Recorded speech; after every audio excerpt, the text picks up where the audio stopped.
Right now I'm with daring and dashing actress Hema గారు. ఇంకొకసారి మా గురించి తప్పుగా రాసినా మాట్లాడినా సరే ఊరుకునేది లేదు. రాజుల నుంచి వచ్చిన ఒక 7వ తరగతి చదువుకున్న అమ్మాయి రూల్ చేసింది. ఎగ్జాక్ట్లీ అంటే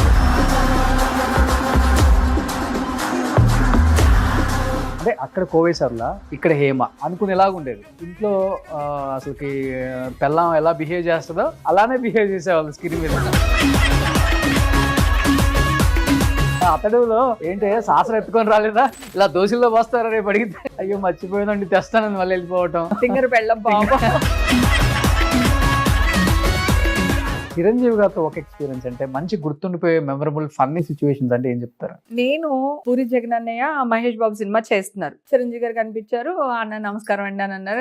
రా జగన్ కూర్చో అన్నారు. మా అన్న ఇలా కూర్చోవడమే. హేమని ఏ షూటింగ్ వచ్చావని అడిగానండి. అడిగితే మా నల్లబాబు షూటింగ్ వచ్చారని చెప్పింది అన్నారు. ఇంకా నా గుండె అలా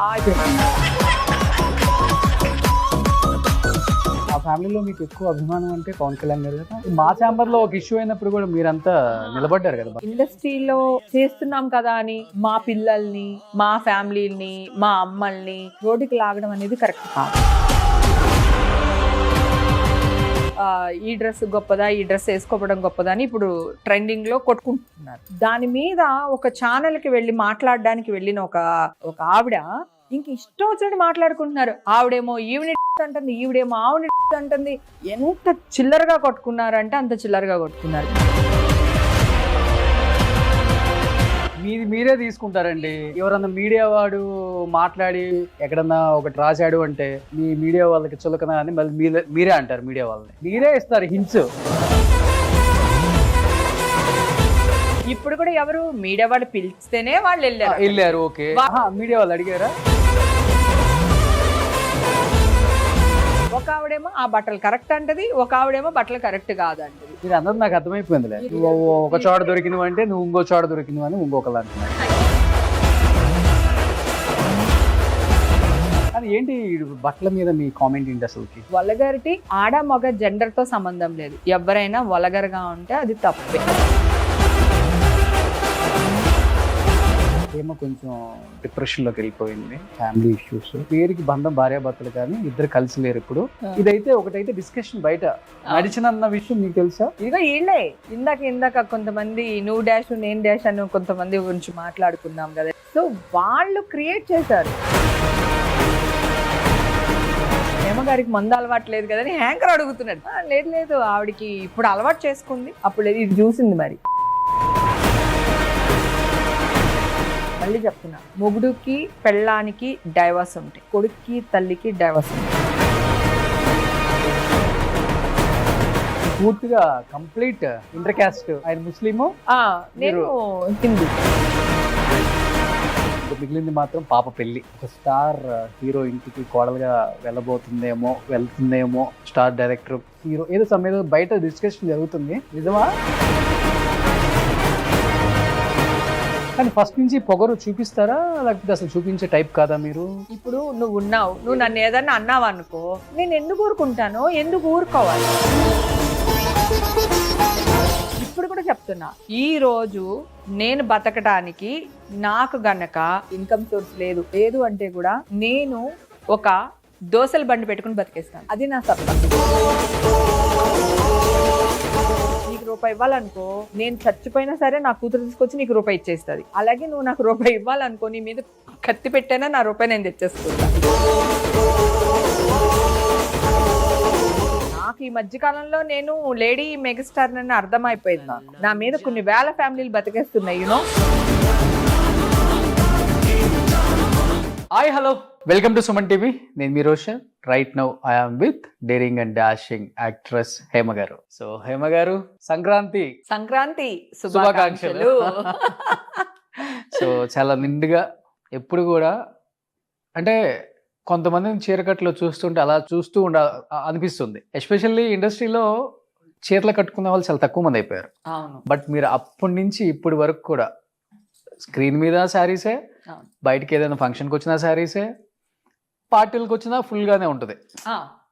జీన్స్ అయినా లేకపోతే టాప్స్ అయినా నేను ఏంటంటే సెక్సీగా ఉండడానికి ట్రై చేస్తాను. ఈవెన్ చీర కట్టుకున్నా డ్రెస్ వేసుకున్నా నేను సెక్సీగా ఉండడానికి ట్రై చేస్తాను, కానీ వల్గర్గా ఉండేటట్టు మాత్రం డ్రెస్ వేసుకోను. ఫస్ట్ నుంచి కూడా ఇష్టం ఫస్ట్ నుంచి ఇష్టం లేదు, వేసుకోను. ఓకే, మోడర్న్ గా ఉంటాను, మోడర్న్ గా వేసుకోవడం ఇష్టం.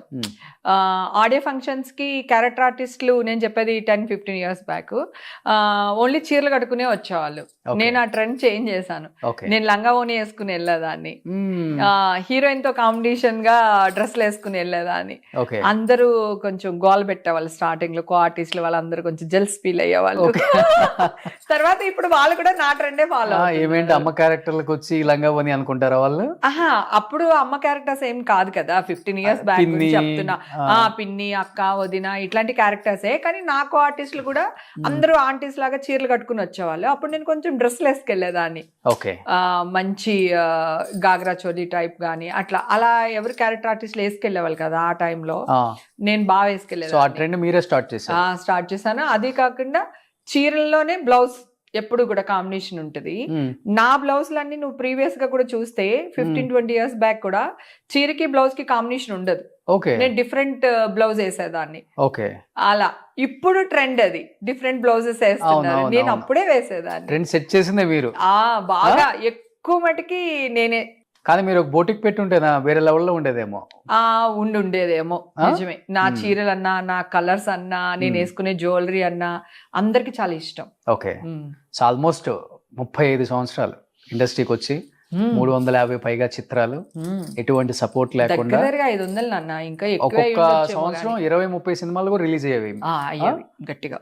అసలు స్క్రీన్ మీద హేమ గారు, బ్రహ్మానందం గారు, హేమ గారు, ఎంఎస్ నారాయణ గారు, హేమ గారు, ఏవిఎస్ గారు, తర్వాత ధర్మ సుబ్రహ్మణ్యం గారు, హేమ గారు, వేణుమాధవ్ గారు, హేమ గారు, ధర్మవరపు గారు, హేమ గారు, హాలీ గారు, హేమ గారు, అండ్ ఈయన శివాజీ రాజాతో చేశాను, కృష్ణ భగవాన్ గారు. కృష్ణ భగవాన్, మీ అందరు కాంబినేషన్ వాళ్ళతో వెళ్తాను కాకుండా అప్పటి నుంచి మొత్తం కాంబినేషన్ లో ఉన్న స్టార్ కమెడియన్స్ తో ఒక వైఫ్ గా మీరు, అంటే అక్కడ కోవేసర్లా, ఇక్కడ హేమ అనుకునేలాగా ఉండేది. చాలా న్యాచురల్ గా యాక్టింగ్. ఇంట్లో అసలుకి పెళ్ళాం ఎలా బిహేవ్ చేస్తుందో అలానే బిహేవ్ చేసేవాళ్ళు స్క్రీన్ మీద. అతడులో తింగర పెళ్ళం పాపం, అప్పట్లో పెళ్ళాలను అలాగే కంట్రోల్లో పెట్టేవాళ్ళు. శాస్త్రం ఎత్తుకొని రాలేదా, ఇలా దోశల్లో పోస్తారా రేపు అడిగితే, మర్చిపోయిందండి తెస్తానని మళ్ళీ వెళ్ళిపోవటం. కానీ బ్యాక్ చూసుకుంటే భలే అనిపిస్తుంది కదా. చాలా అసలు రాజోల నుంచి వచ్చిన ఒక 7వ తరగతి చదువుకున్న అమ్మాయి రూల్ చేసింది. ఎగ్జాక్ట్లీ, అసలు ప్రౌడ్ మూమెంట్ యాక్చువల్ గా నాకు. చాలా ఒక్క చిన్న రిమార్క్ లేకుండా ఇండస్ట్రీలో ఇప్పటికీ నేను ఫోన్ చేస్తే మా డైరెక్టర్స్ కాల్ ఎత్తుతారు, నా హీరోలు కాల్ మాట్లాడతారు, నా ఫ్రెండ్స్, నా కో ఆర్టిస్టులు అందరూ నాతో ఇప్పటికీ టచ్ లో ఉంటారు. సో అది అదృష్టం కదా. అంటే జనరేషన్ చేంజ్ అయ్యే కొద్దీ మనుషుల మెంటాలిటీలు దూరం దూరం అయిపోతా వస్తాం కదా. సో నా విషయంలో మాత్రం అలా జరగలేదు. అది నిజంగా బ్లెస్సింగ్స్. అది మనం ఉండే తత్వం బట్టి ఉంటుంది కదా. అలా సో ఒక్కొక్కళ్ళని కొంచెం 10 సినిమాల్లో చేసి కొంచెం మంచి యాక్ట్రెస్ అవగానే కొంచెం టెక్కు చూపిస్తారు. కరెక్ట్. ఏం అట్లా ఉండదు, పిలిస్తే వచ్చేస్తుంది. వాళ్ళ ఇంట్లో ఎవరైనా చనిపోతే ఎవరైనా పూలు చల్లితే ఆ పూలు దులిపేస్తుంటది, దండలు తీసేస్తుంటుంది. లేదు, అది పెద్ద డబ్బున్న వాళ్ళకని కాదు, లేని వాళ్ళ చావు కూడా చాలా మందికి వెళ్ళాను నేను. సో వాళ్ళకి కూడా నేను అంత దగ్గరుండి అంత జాగ్రత్తగా చూసుకునేదాన్ని నేను. అంటే పెళ్లికి వెళ్ళినా వెళ్ళకపోయినా చావుకి మాత్రం అటెండ్ అవ్వాలనేది నా కోరిక. ఈ రోజు మా మదర్కి ఇలా అయినప్పుడు మా ఊరంతా వచ్చినట్టు వచ్చారు. తమ్ముని పలకరించడానికి, నన్ను పలకరించడానికి ఊరంతా కదిలొచ్చినట్టు అయ్యింది. సో అది మేబీ ఆ బ్లెస్సింగ్స్ అనుకుంటున్నాను నేను. ఎందుకంటే ఆ టైంకి అందరూ ఉంటారు, చనిపోయే టైంకి ఎవరు ఉంటారో వాళ్ళే నిజమైన వాళ్ళు. ఎగ్జాక్ట్లీ. సో ఈ మధ్యకాలంలో కొంచెం వెళ్ళట్లేదు, కానీ బేసిక్ గా అందరింటికి అందరి దగ్గరికి వెళ్ళొచ్చింది దాన్ని నేను. నాకు ఇష్టం. కల్పనా రాయ్ గారు చనిపోయినప్పుడు ఫస్ట్ శవాన్ని ముట్టుకున్నాను నేను. ఆవిడికి కాళ్ళకి దండం పెట్టుకొని. ఆవిడ ఇందిరానగర్ పక్కన ఒక చిన్న ఇంట్లో ఉండేవాళ్ళు అనమాట. ఆవిడ శవాన్ని బండి ఎక్కించే వరకు అక్కడే ఉండి అన్ని దగ్గరుండి చూసుకుని పంపించాను ఆవిడని కూడా. అలా చాలా మంది ఉన్నారు ఆర్టిస్ట్. చనిపోయే టైం పొజిషన్ ఏంటి, ఎలాంటి ఒక చిన్న గదిలో ఉన్నారు? చిన్న గదిలో ఉంది. ఆవిడది కూడా పెద్ద చేయి పాపం, అందరికి బాగా పెట్టేవాళ్ళు. సో ఇంకా వేషాలు లేకపోయేసరికి ఒక్కొక్కళ్ళేమో ఎక్కువగా దాచేసుకుంటాము, కొంతమంది ఏమో అస్సలు దాచుకోరు. సో రెండు కరెక్ట్ కాదు. అది ఎక్కువ దాచేసుకున్నా మనం అనుభవించకుండానే పోతాం. అవును అవును అవును. అసలు దాచుకోపోయినా పోయే టైంకి నలుగురు ఉంటారో లేదో భయం. కానీ మీ దృష్టిలో ఇంత ఇంత ఇంత జీవితాన్ని చూసేసారు ఇండస్ట్రీలో, ఏం లేకుండా వచ్చారులే ఇక్కడికి, అవును. అన్ని సంపాదించుకున్నారు కాబట్టి అవును. జీవితంలో ఇవి ఉంటే సరిపోతుంది, ఇవి లేకపోయినా పర్వాలేదు అనిపించిన సందర్భాలు చాలానే ఉంటాయి కదా. చాలా ఉన్నాయి, ముఖ్యంగా చాలా ఒక లేడీ ఉన్నాయి. యాక్ట్రెస్ కి Yes, yes. ఇవన్నీ అవును. కూడు గుడ్డ ఉండటానికి మంచి ఇల్లు, ఇల్లు, తిరగడానికి కారు, కారు, అది బేసిక్. అది కాకపోతే నాకు మా మదర్ చిన్నప్పటి నుంచి, నేను పుట్టింది కూడా యాక్చువల్గా ఒక 2 స్టోర్ బిల్డింగ్ లో, ఒక మేడ అనుకో, ఓకే, రాజోల్లో. గాంధీ బొమ్మ సెంటర్ అంటే బాగా ఫేమస్, రాజోలు ఊర్లో సెంటర్లో నా ఇల్లు. అక్కడ నేను పుట్టాను. కాలువ గోదావరి పక్క పక్కనే ఉంటాయి అన్నమాట. ఓకే. సో అంత లేనోళ్ళం అయితే కాదు, అలా అని చెప్పి ఉన్నవాళ్ళం కూడా కాదు. Okay, upper middle class family. So ఆ మైండ్ సెట్ తోనే ఇండస్ట్రీకి వచ్చాను. ఈ రోజు ఇలా నిలబడడం అనేది హ్యాపీ. చాలా మంది ఏమనుకుంటారంటే ఇన్ని కోట్లు వస్తుంది, అన్ని కోట్లు వస్తుంది అని. నేను ఎప్పుడూ ఎవ్వరికి తల ఉంచలేదు. నాకు నచ్చితే నేను ఏదన్నా చేశాను, నాకు నచ్చకపోతే నో, నాకు నచ్చలేదు, నేను ఇలాగే ఉంటాను అని చెప్పి ఇండస్ట్రీలో కానీ బయట కానీ ఎక్కడైనా సరే ఎదురిస్తూనే ఉన్నాను. ఇప్పుడు కూడా చెప్తున్నా, ఈ రోజు నేను బతకడానికి నాకు గనక లేదు, సోర్స్ లేదు, ఇన్కమ్ సోర్స్ లేదు, మూవీస్ రాలేదు, లేకపోతే ఇంకొకటి లేదు అంటే కూడా నేను ఒక దోసల బండి పెట్టుకుని బతికేస్తాను. అది నా సత్తా. ఓకే, ఓకే, అలా ఉంచరు. ఎలా బతకాలి అని ఆలోచించాను. ఇమ్మీడియట్ గా ఒక స్పాట్ చూసుకుని దోసల బండి పెట్టుకుని బతికేస్తాను. మంచిగా 4 రకాల చట్నీలు చేసేసి, అది అలా అన్నమాట. సో అందుకని నాకు ఫస్ట్ నుంచి ఇదే మైండ్ సెట్. ఫస్ట్ నుంచి ఇదే మైండ్ సెట్. లేకపోయినా వేరే వాళ్ళని అసలు అడగను. ఇప్పుడు నువ్వు ఇందాక అన్నావు, నీ బిహేవియర్ కూడా అవతల వాళ్ళు ఫోన్ మాట్లాడతారా, వెల్కమ్ చేస్తారు అని నువ్వు కూడా చెప్పావు ఇందాక. ఎందుకని, మనం హెల్ప్ అడిగినంత సేపు ఎవరైనా బాగానే ఉంటారు. ఒక్కసారి హెల్ప్ అడిగితే ఇది చేస్తారు, రెండోసారి హెల్ప్ అడిగితే సరే అంత కాకపోయినా కొంతైనా చేస్తారు, 3సారి హెల్ప్ అడిగితే ఫోన్ ఎత్తారు. అలా మీ జీవితంలో జరిగింది ఎప్పుడన్నా? అసలు నేను ఎవరిని అడగను. చేతనైతే నేను పెడతా, ఒక ముద్ద అన్నం పెడతా, చేతక లేదా మూసుకుని కూర్చుంటా, అంతే తప్ప గొప్పలకి పోయి ఖర్చు పెట్టేసి నేను ఇది తోపు తురుము అని ఎప్పుడు బిహేవ్ చేయలేదు. ఓకే.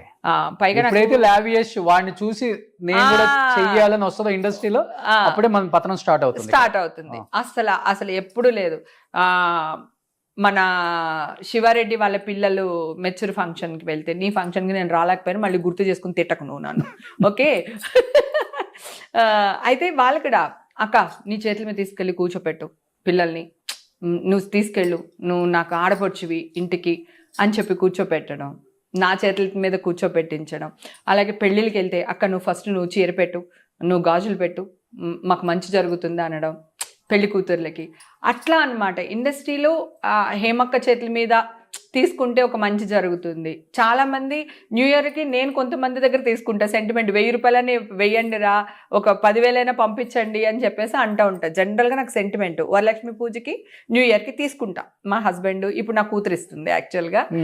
అంతకుముందు ఫ్రెండ్స్ కూడా చెప్పేదాన్ని, న్యూ ఇయర్ వస్తుంది మర్యాదగా పంపించండి రా అని ముందే చెప్పేసేదాన్ని అనమాట.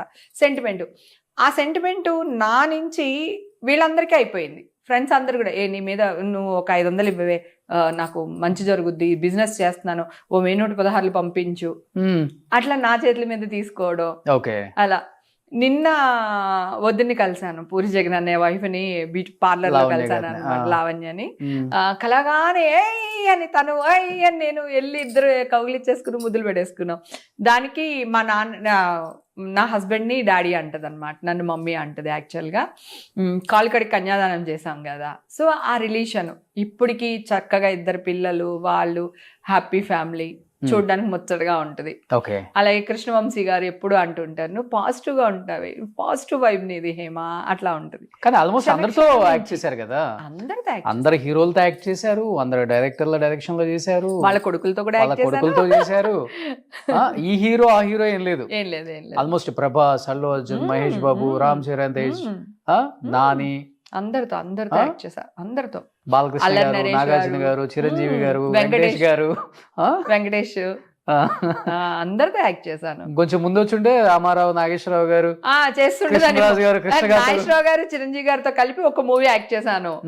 మెకానిక్ అల్లుడు అనుకుంటాను ఓకే మూవీ. అవునవును. దాంట్లో యాక్ట్ చేశాను నేను, చిరంజీవి గారుని, నాగేశ్వరరావు గారు. కానీ నేను ఇండస్ట్రీకి వచ్చేసరికి రామారావు గారు రాజకీయాల్లోకి వెళ్ళిపోయారు. తర్వాత పెద్ద సినిమాలు ఏం చేయలేదు ఆయన. ఓకే. లేకపోతే ఏమో ఆయనతో కూడా చేస్తానేమో హోప్ అని. ఈ పండగకి అందరూ బాగా ఇంట్రెస్టింగ్ గా వింటారు కాబట్టి పాత విషయాలు, పాత యాక్టర్స్ చెప్పేదాన్ని చాలా బాగా నమ్ముతారు, అంత ఇంట్రెస్టింగ్ గా వింటారు, ఎంజాయ్ చేస్తారు. ఇంతమందితో యాక్ట్ చేశారు కాబట్టి ఒక్కొక్కరితో ఒక మంచి మంచి జ్ఞాపకాలు చాలా ఉంటాయి. ఇప్పుడంటే క్యారవాన్స్ వచ్చినాయి, అప్పుడు చెట్ల కిందే భోజనాలు, చెట్ల చాట్నే లేడీస్ అందరూ డ్రెస్ మార్చుకోవటాలు, ఇవన్నీ బాగుంటుంది. హీరోయిన్ అనేది వాళ్ళకి ఉండదు, సైడ్ యాక్ట్రెస్ మనం ఏంటి అంత వాల్యూ ఇవ్వటం అనేది వాళ్ళకి ఉండదు, హీరోలకు కూడా ఉండదు. సో కమింగ్ టు చిరంజీవి గారితో ఒక ఎక్స్పీరియన్స్ అంటే మంచి గుర్తుండిపోయే మెమరబుల్ ఫన్నీ సిచ్యువేషన్స్ అంటే ఏం చెప్తారు? అంటే నేను బ్రహ్మానందం గారు, చిరంజీవి గారు ఒక సినిమాలో యాక్ట్ చేస్తున్నాం అనమాట. అక్కడికి వెళ్ళిన తర్వాత చిరంజీవి గారు, బ్రహ్మానందం గారు బాగా కామెడీ చేస్తారనమాట. నేను పూరి జగనన్నయ్య, మహేష్ బాబు సినిమా చేస్తున్నారు ఒక సెట్లో పోకిరి సినిమా జరుగుతుంది. ఆ టైంలో జగనన్న దగ్గరికి వెళ్ళాను. ఏంటి ఇలా వచ్చా అంటే, మా నల్లబాబు షూటింగ్ వచ్చానన్న. నల్లబాబు మీన్స్ చిరంజీవి గారు. ఓకే, అది వాళ్ళకి తెలుసు, ఎందుకంటే నేను ఎప్పుడు మాట్లాడుతూ ఉంటాను కదా. అవునా సరే రావైపోదామని చెప్పేసి అన్న చేసుకుని తీసుకెళ్ళిపోయాడు. మేము ఇద్దరు అలా నడుచుకుంటేలో చిరంజీవి గారు కనిపించారు. అన్న నమస్కారం అండి అని అన్నారు. రా జగన్ కూర్చో అన్నారు. నేను ఆల్రెడీ ఆయన షూటింగ్లోనే ఉన్నాను కనుక నేను కూడా మామూలుగా కూర్చున్నాను. కూర్చున్న తర్వాత మా అన్న ఇలా కూర్చోవడమే, హేమని ఏ షూటింగ్కి వచ్చావని అడిగానండి. అడిగితే మా నల్లబాబు షూటింగ్కి వచ్చారని చెప్పింది అన్నారు. ఇంకా నా గుండె అలా అయిపోయింది. నేను నల్లబాబు అనేది నా ముద్దు, నా పెట్టు పేరు చిరంజీవి గారికి. సో ఇప్పుడు చిరంజీవి గారు ముందు ఆ విషయం చెప్పేశారు. నేను వెంటనే సైలెంట్గా ఇలా వెనక జరిగా, మామూలుగా కూర్చునేదాన్ని. నేను మరీ అంత నల్లగా ఉన్నానా హేమ అంటే, ఇప్పుడు నాగబాబు వచ్చి తెల్ల భావనా, ఇప్పుడు పవన్ కళ్యాణ్ వచ్చి చిన్న భావన, నేను నల్ల భావన అని చెప్పేసి ఆయన బాగా వేసుకున్నారు. ఆ రోజంతా ఆడుకుంటూనే ఉన్నారు. నేనన్నా అలాగా కాదండి, అంటే ఒక ప్రేమతో కూడిన అభిమానంతో వచ్చిన అని చెప్పి నీళ్ళు నవ్వులుతా ఉన్నాను అనమాట. తర్వాత అంతే అయ్యా మీ చెల్లి కదా ఆ మాత్రం ఉంటుంది అది ఇది అనేసి బాగా ఆడేసుకున్నారు అనమాట. ఆడుకోవడం 3 days ఆడుకున్నారు.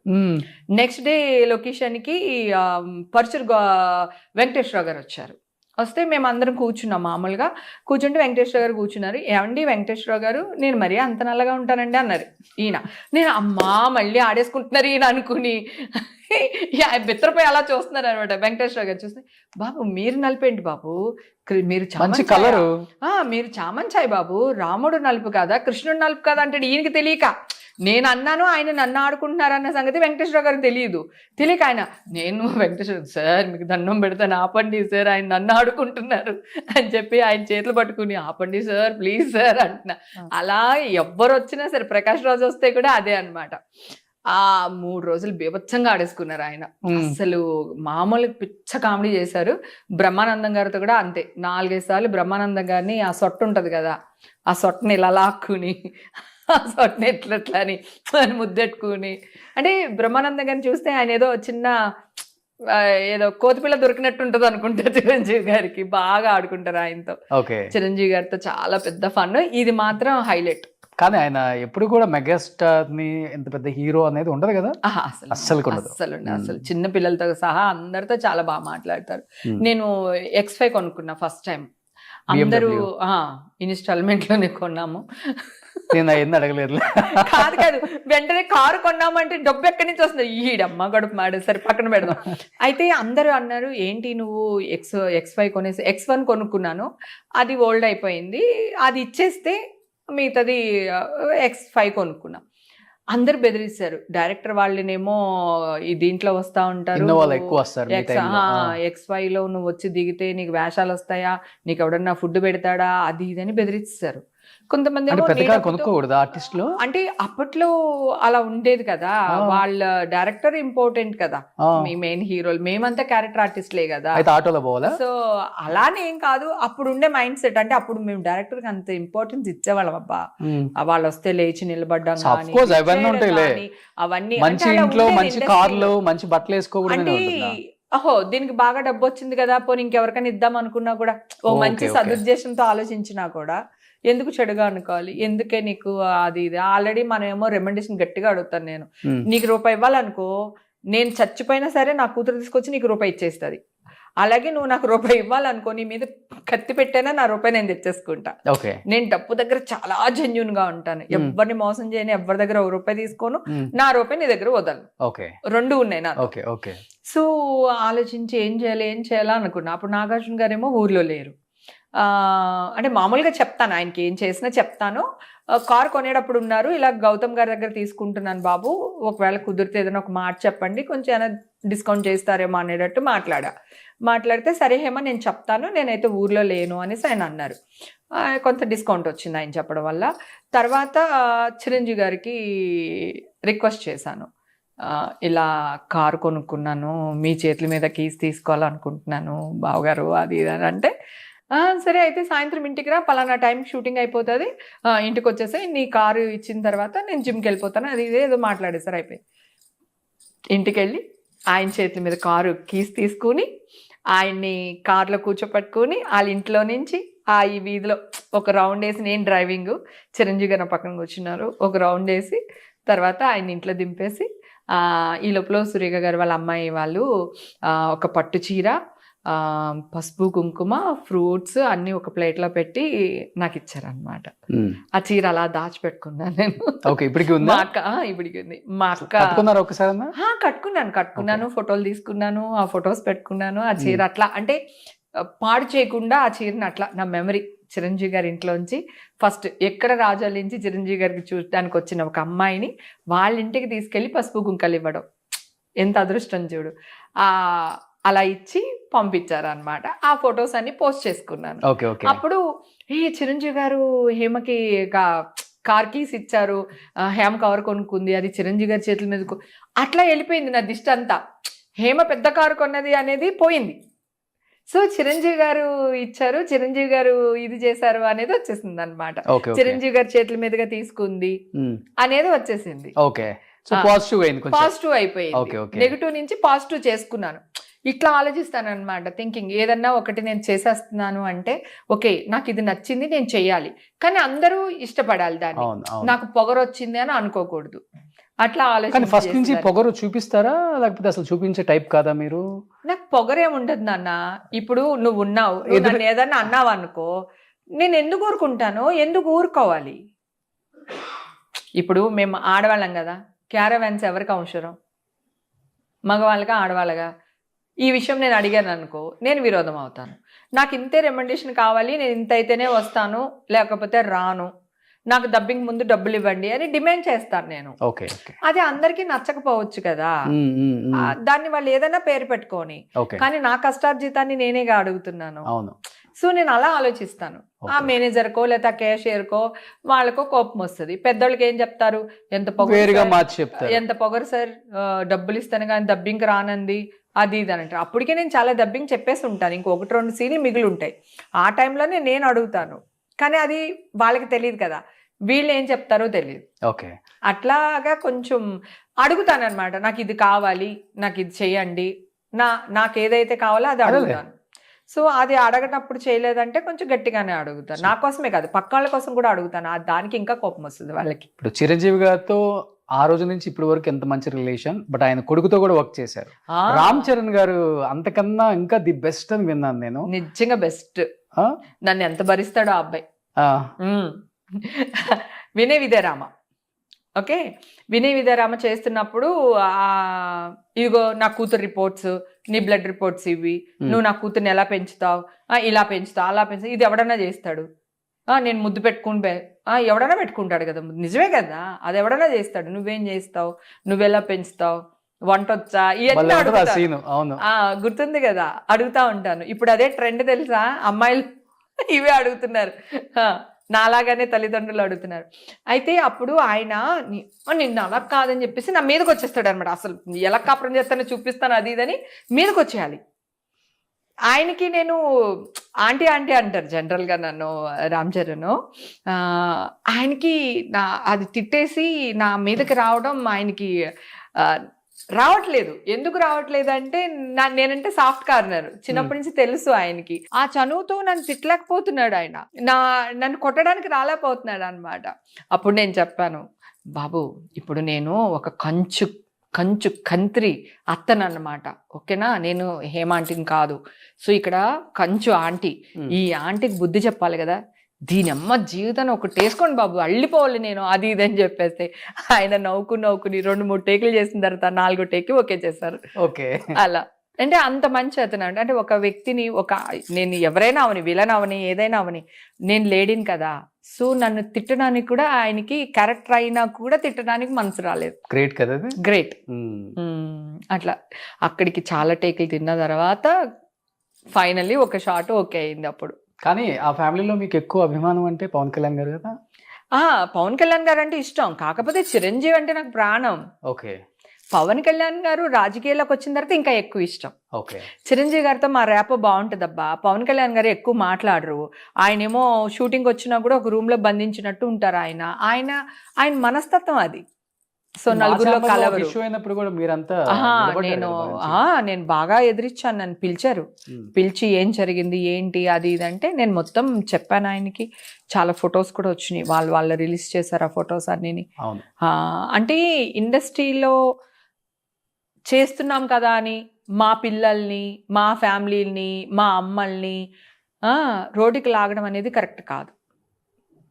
అంటే ఎవరితో ఒకటి, నేను ఓన్లీ పవన్ కళ్యాణ్ గారి విషయం, ఓన్లీ హేమ విషయాన్ని మాట్లాడట్లేదు. రీసెంట్గా కూడా ఒక ఆవిడ మాలో ఒక బాధ్యత గల పోస్ట్లో ఉంది. ఒక ఆవిడ మొన్న రీసెంట్గా ఈ డ్రెస్ గొప్పదా, ఈ డ్రెస్ వేసుకోవడం గొప్పదా అని ఇప్పుడు ట్రెండింగ్లో కొట్టుకుంటున్నారు. గుడ్డు ముందా మెల్ల ముందా అని కొట్టుకుంటున్నారు జనాలు. దాని మీద ఒక ఛానల్కి వెళ్ళి మాట్లాడడానికి వెళ్ళిన ఒక ఆవిడ ఇంక ఇష్టం వచ్చినట్టు మాట్లాడుకుంటున్నారు. ఆవిడేమో ఈవిని డాష్ అంటుంది, ఈవిడేమో ఆవిని డాష్ అంటుంది, నువ్వు జైల్లో ఉండి వస్తావు అంటుంది, నువ్వేమో అమెరికా వెళ్ళి వస్తావు అంటున్నారు. ఎంత చిల్లరగా కొట్టుకున్నారంటే అంత చిల్లరగా కొట్టుకున్నారు. మామూలుగా ఎవరో ఒకళ్ళు వెళ్ళి ఒక చోట కొట్టుకున్నారంటే వేరే. మాలో ఒక బాధ్యత గల పోస్ట్లో ఉండి ఈవిడ అక్కడికి వెళ్ళి నువ్వు డాష్ అంటే నువ్వు డాష్ అనుకోవడం ఎంత చిల్లరతనమో ఆలోచించండి. అక్కడ ఎవరిది పోతుంది? మాదే పోతుంది కదా, మాదే పోతుంది కదా, మా పరువులే పోతుంది. తీసుకుంటారు. మీడియా వాడు మాట్లాడి ఎక్కడన్నా ఒకటి రాశాడు అంటే మీ మీడియా వాళ్ళకి చులకన అని మళ్ళీ మీరే అంటారు. మీడియా వాళ్ళని డెఫినెట్ గా నేను చెప్పనా, ఇంట్లో మీరే ఇస్తారు. ఇప్పుడు కూడా ఎవరు మీడియా వాళ్ళు పిలిస్తేనే వాళ్ళు వెళ్ళారు. ఓకే. వాడు అడిగిన క్వశ్చన్ మీడియా వాళ్ళు అడిగారా? వీళ్ళిద్దరు ఆ క్వశ్చన్ బట్టల మీద అడిగితే ఒక ఆవిడేమో ఆ బట్టలు కరెక్ట్ అంటది, ఒక ఆవిడేమో బట్టలు కరెక్ట్ కాదు అంటది. అసలు నాకు అర్థమైపోయింది. ఇద్దరు ఆడవాళ్ళు కూర్చోబెట్టి మాట్లాడడం ఎందుకు అసలు మీడియాకు పిలిచి? చోట దొరికినవి అంటే నువ్వు ఇంకో చోట దొరికినవి అని ఇంకొకలా అయ్యా అంటున్నాను. ఎంత చిల్లరగా ఉంటది చెప్పండి. మీరే ఓపెన్ అవుతారు. మీకు మీరే ఓపెన్ అవడం కాదు. నేను చాలా ఇంటర్వ్యూలకు వెళ్ళాను కదా, నేను చాలా మంది గురించి మాట్లాడాను. మంచి గురించి మాట్లాడాను, చెడు గురించి మాట్లాడాను, నా గురించి మాట్లాడాను, బయట వాళ్ళ గురించి మాట్లాడాను కదా. మాట్లాడే విధానం ఉంటుంది. ఆలోచించరు, ఎక్కువ ఆవేశపడతారు. అది తప్పు అంటున్నా. ఇప్పుడు నేను వెళ్తున్నాను కదా, నేను వెళ్తాను, నేను పోరాడతాను, నేను దెబ్బలాడతాను, నా కోసం నేను స్టాండ్ తీసుకుంటాను, పక్కన వాళ్ళ కోసం స్టాండ్ తీసుకుంటాను. కానీ మాలో ఉన్నప్పుడు ఆల్రెడీ ఒక రప్చర్ జరుగుతూ ఉంటుంది. మన చుట్టూ ఆర్టిస్టుల చుట్టూ ఏదో ఒకటి జరుగుతూ ఉంటుంది. అలాంటప్పుడు లాస్ట్ ఇయర్ అంతా నాది. దాని మీద పాపం అనవసరంగా మళ్ళీ పరువు నష్టం దాబా 5 కోట్లకి వేసాను. ఎప్పటికైనా వచ్చేస్తే మనకి, ఎప్పటికైనా వచ్చేస్తాయి. ఇప్పుడు కోర్టుకి వెళ్తున్నారు వాళ్ళు, ఆ వాయిదాలకి అటెండ్ అవుతున్నారు, వచ్చేస్తాయి. కానీ ఏంటి బట్టల మీద మీ కామెంట్ ఏంటి అసలుకి? ఎవరిష్టం వాళ్ళది, వాళ్ళ కంఫర్ట్ జోన్. ఓకే. నువ్వు ఇప్పుడు మా ఇంటికి వస్తే ఈ డ్రెస్ వేసుకున్నావు, రేపు షార్ట్ వేసుకుని వెళ్తావు, నన్ను అడిగి వేసుకుంటావా నేను షార్ట్ వేసుకుంటున్నానని? వాళ్ళ ఇష్టం. నేను ఇందాక కూడా చెప్పాను, ఒక్క నిమిషం చెప్పనా, ఇందాక కూడా చెప్పాను నీకు, సెక్సీగా ఉండడానికి ట్రై చేయడం వేరు, సెక్సీగా ఉండడం వేరు, వల్గర్గా ఉండడం వేరు, వల్గర్ కంటెంట్ ఇవ్వడం వేరు, అదే అంటున్నాను. వల్గర్ మీద వెళ్ళడం వేరు. వల్గరిటీ ఆడ మగ జెండర్తో సంబంధం లేదు. ఎవరైనా వల్గర్గా ఉంటే అది తప్పే. అది వల్గారిటీ వద్దు. నువ్వు గ్లామర్గా ఉండడానికి ట్రై చేయి. అబ్బాయి అయినా అబ్బాయి, నేను అమ్మాయి ఇలా ఉండాలి అబ్బాయి ఇలా ఉండాలని చెప్పట్లేదు. ఇప్పుడు ఈ రోజుల్లో నవేడేస్ అబ్బాయి అమ్మాయి ఇద్దరు ఈవన్ సేమ్, ఒకళ్ళు ఎక్కువ ఒకళ్ళు తక్కువ కాదు. ఇది వరకు మగాళ్ళు సంపాదించే వాళ్ళు ఆడవాళ్ళు ఇంట్లో ఉండేవాళ్ళు కనుక అది ఆ రూల్ వెళ్ళింది. ఓకే, ఎవరిష్టం వాళ్ళది, ఎవరి కంఫర్ట్ వాళ్ళది. ఇది తప్పు అనడానికి లేదు, ఇది రైట్ అనడానికి లేదు. అలా అనుకుంటే నైటీస్ అసలు మన కానే కాదు. ఇప్పుడు ప్రతి వాళ్ళు నైటీలు వేసుకునే తిరుగుతున్నాం కదా, అబ్బాయిలు అందరు షార్ట్స్ వేసుకునే. అంటే చీరకున్న అందం నైటీలో లేదు కదా. సో ఇప్పుడు కొన్ని గొడవలు అవి కూడా అయినాయి కదా, మొగుడికి ఇలా అంటే ఎలా దరిద్రం లాగా తయారవుతున్నారు అని మగవాళ్ళు తిట్టి ఆ కామెంట్స్ చెప్తున్నాను. ఎవరి ఇష్టం వాళ్ళది. ఇప్పుడు నైటీ నాకు కంఫర్ట్ ఉంది, నేను వేసుకుంటాను. అలాగే ఇంకొక అమ్మాయికి ఏదో కంఫర్ట్ ఉంది, ఆ అమ్మాయి వేసుకుంటుంది. ఇప్పుడు ఆ అమ్మాయిని మనం నువ్వు ఇలా ఉండొద్దని చెప్పలేము, అలా అని చెప్పి ఇలాగే ఉండమని కూడా చెప్పలేము. ఎవరికి రైట్ ఉంది చెప్పు? కానీ మీరు ఫస్ట్ నుంచి ఆల్మోస్ట్ అంత ఫుల్ గా ఉండే డ్రెస్లు కదా మీరు చేసిన సినిమాలు. బట్ ఏ సినిమాలకి ఏ డైరెక్టర్లు ఇబ్బంది పెట్టలేదా ఇలాంటి డ్రెస్సింగ్ చేసుకోవాలి? ఒక్క సినిమాలో చీర జారిపడేటట్టు సీన్లు ఉంటాయి కొన్ని. కానీ చీర జారిపడే సీన్ ఉంటే కూడా మొత్తం ఇట్లా ఉండదు నాది. ఇప్పుడు ఇది ఉందనుకో, ఇది ఇలా అయ్యేటప్పటికి ఇలా ఉంటది నా చెయ్యి. అలా నాకు అసలు ఎప్పుడు అలాంటివి రాలేదు, క్యారెక్టర్స్ కూడా రాలేదు. నా మీద రాసే రైటర్లు కానీ డైరెక్టర్లు కానీ ఎప్పుడు అలా చేయలేదు. హేమని మేము ఇలా చూడలేము, హేమ అంటే ఇలాగే ఉండాలి అని ఒక డ్రీమ్ లోనే నాకు క్యారెక్టర్స్ రాశారు. అది నా అదృష్టం. మాక్సిమం మిమ్మల్ని సినిమాలలో భర్త అనేది అంటే ఏంటి అంతే, అంతకుమించి ఏం లేదు. అవును, ఏమి ఉండదు. రావే ఓసే అది అసలు ఏముండదు. అసలు ఇంకొకటి తెలుసా, ట్రెండింగ్ లో సచ్చినోడని తిట్టింది నేనే. ఇది వరకు సచ్చినోడా ఏం లేవు తిట్లు, హీరోని ఎవ్వరు తిట్టకూడదు, అది రూల్. బాలీబాబుని కానీ చిరంజీవి గారిని కానీ ఎవ్వరు తిట్టకూడదు. యుద్ధాలు జరిగాయి అప్పుడు, యుద్ధాలు జరిగాయి. వేదమాధవ్ గారు సింహాద్రి సినిమాలో మన ఎన్టీఆర్ గారు ఇదేదో కాళ్ళకి నూనె పూసే సీన్, కాళ్ళు పట్టించుకునే సీన్ పెద్ద గొడవ అయింది కదా అప్పుడులోనే. అవును, చాలా అస్సలు చేయకూడదు. అలాంటిది మల్లీశ్వరి సినిమాలో స్టార్ట్ అయింది. ఈ సచ్చినోడికి వెనకాల కూడా కళ్ళుంటే వెంకటేష్ బాబుకి ఇంతంత గుండు సూదులు పెట్టి అతనేమో అవి తీసి నాకు ఇచ్చేవాడు.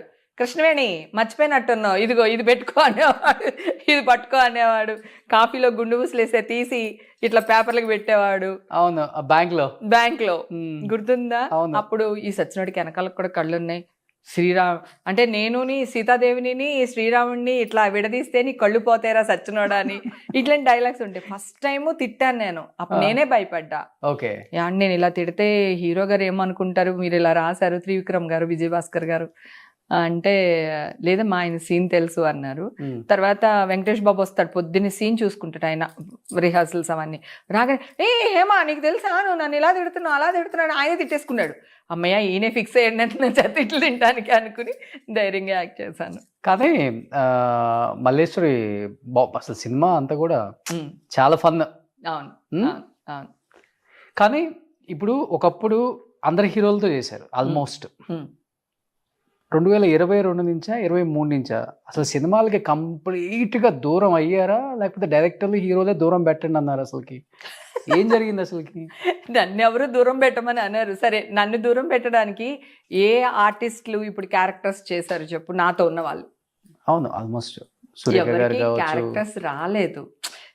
స్కోప్ ఉందే. ఎందుకు స్కోప్ ఎక్కడ ఉంటుంది? బ్రహ్మానందం గారు తప్ప, ఎంఎస్ నారాయణ గారు లేరు, ఓకే, వైవిఎస్ లేరు, ధర్మ సుబ్రహ్మణ్యం లేరు, ఆహుతి ప్రసాద్ లేరు. సడన్ గా ఒకే ఇయర్ లో ఆల్మోస్ట్ 5-6 మెయిన్ కమెడియన్స్ చనిపోయారు. మాకు బ్రహ్మానందం, హేమ, ధర్మ సుబ్రహ్మణ్యం, రజిత, ఇంకో ఆర్టిస్టు సురేఖ, ఇట్లా క్యారెక్టర్స్ రాసేసేవాళ్ళు వాళ్ళ వైఫ్లు. కానీ వీళ్ళందరూ చనిపోవడం వల్ల మీరు కూడా చచ్చిపోయారు. మీ ఇండస్ట్రీలో కొంచెం గ్యాప్ వచ్చింది అది. సో తర్వాత బ్రహ్మానందం గారు కూడా కొంచెం, ఆయన కూడా సినిమాలు తగ్గించుకున్నారు, ఏదో జరిగింది మొత్తానికి. అలాగా క్యారెక్టర్స్ రాలేదు. సో దానివల్ల ఆల్మోస్ట్ అందరికి ఇప్పుడు క్యారెక్టర్స్ లేవు. 7-8 years అయిపోయింది, వేషాలు తగ్గిపోయి అందరికి వేషాలు తగ్గిపోయినాయి. నేను 2-3 వెబ్ సిరీస్ చేశాను మెయిన్ క్యారెక్టర్స్. అంకుల్స్ అని ఒక మూవీ ఒకటి చేశాను, 3 రోజెస్ ఒకటి చేశాను, లేచింది మహిళా లోకం అని ఇప్పుడు రిలీజ్ కుంది, అదొకటి చేశాను. లేదు, సినిమాల్లో మంచి క్యారెక్టర్లు రావట్లేదు, ఇంకా పిచ్చి పిచ్చి క్యారెక్టర్లు నేను యాక్ట్ చేయలేను. అది కాకుండా నాకు ఏమనిపించింది అంటే, ఒక స్టేజ్ లో ఒక కిచెన్, ఇల్లు, షూటింగ్స్ తప్ప నా లైఫ్ లో ఏమి లేవు. I want to live my life as I wish. Okay, అని నాకు అనిపించింది. నా లైఫ్ నేను ఎలా జీవించాలనుకుంటున్నానో అలాగా జీవించాలి అని నాకు ఒక ఇదే అనిపించింది ఆఫ్టర్ లాక్డౌన్. ఓకే. అప్పటి నుంచి కొంచెం gap Yes, yes, yes. It's అంటే చిన్న చిన్న క్యారెక్టర్లు చేయడం మానేశాను అనమాట. ఓకే. ఇప్పుడు మీరు అనుకోవడం ఏంటంటే నా లైఫ్ ఏదో నేను లీడ్ చేయాలనుకుంటున్నాను అంటే ఇల్లు అంటే 30 years బిజీ బయటికి ఇంకొకలాగా వినపడింది. హేమ కొంచెం డిప్రెషన్లోకి వెళ్ళిపోయింది, ఫ్యామిలీ ఇష్యూస్, పేరుకి బంధం భార్యాభర్తలు కానీ ఇద్దరు కలిసి లేరు ఇప్పుడు. ఇదైతే ఒకటైతే డిస్కషన్ బయట నడిచినన్న విషయం మీకు తెలుసా? అవును ఆ? అవునవును. ఇదిగో వీళ్ళే మీకు ఇష్టమైతే క్లారిఫై ఇవ్వండి, కాదు లేకపోతే కాదు ఇందాక కొంతమంది నువ్వు డాష్ నేను డాష్ అని కొంతమంది గురించి మాట్లాడుకున్నాం కదా, ఇలాగా మీడియాకి వచ్చి ఇట్లా చిల్లరగా చేస్తున్నారు అనే ఒక విషయం మాట్లాడుకున్నాం కదా మనం.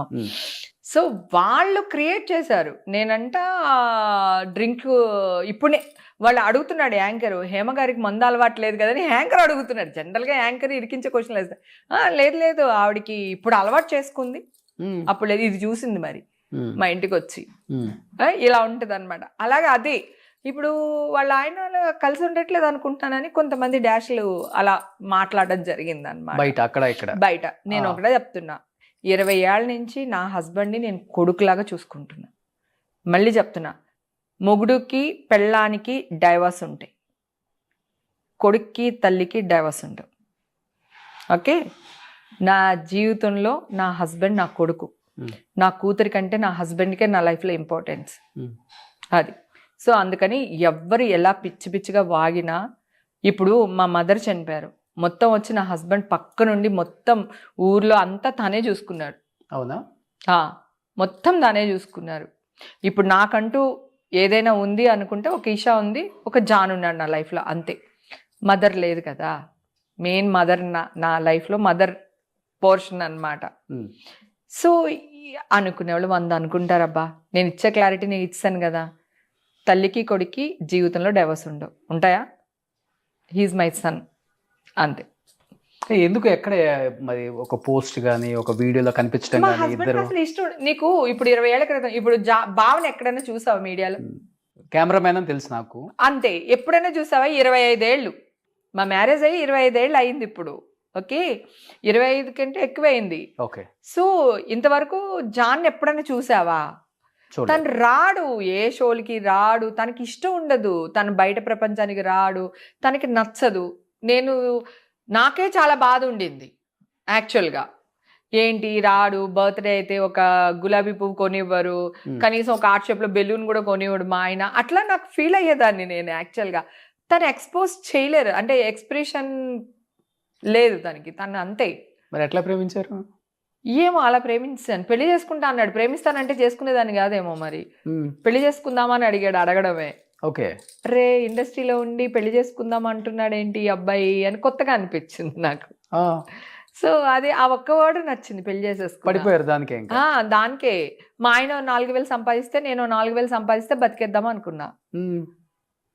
అదే మైండ్ సెట్ అంతే. మా హస్బెండ్ కి కంప్లీట్ మా హస్బెండ్ ఆయన ముస్లిము, నేను హిందూ. కానీ వాళ్ళ ఎక్కువ వెంకటేశ్వర స్వామిని బాగా ఇది చేస్తారు. మా మామయ్య గారు కూడా తిరుపతి అది వెళ్ళేవాళ్ళట, ఎస్డి లాల్ గారు. ఎన్టీఆర్తో 36 సినిమాలు ఏవో చేశారు ఆయన. ఓకే. సో మా బావగారు అసలు మొత్తానికి హిందూ అయిపోయారు.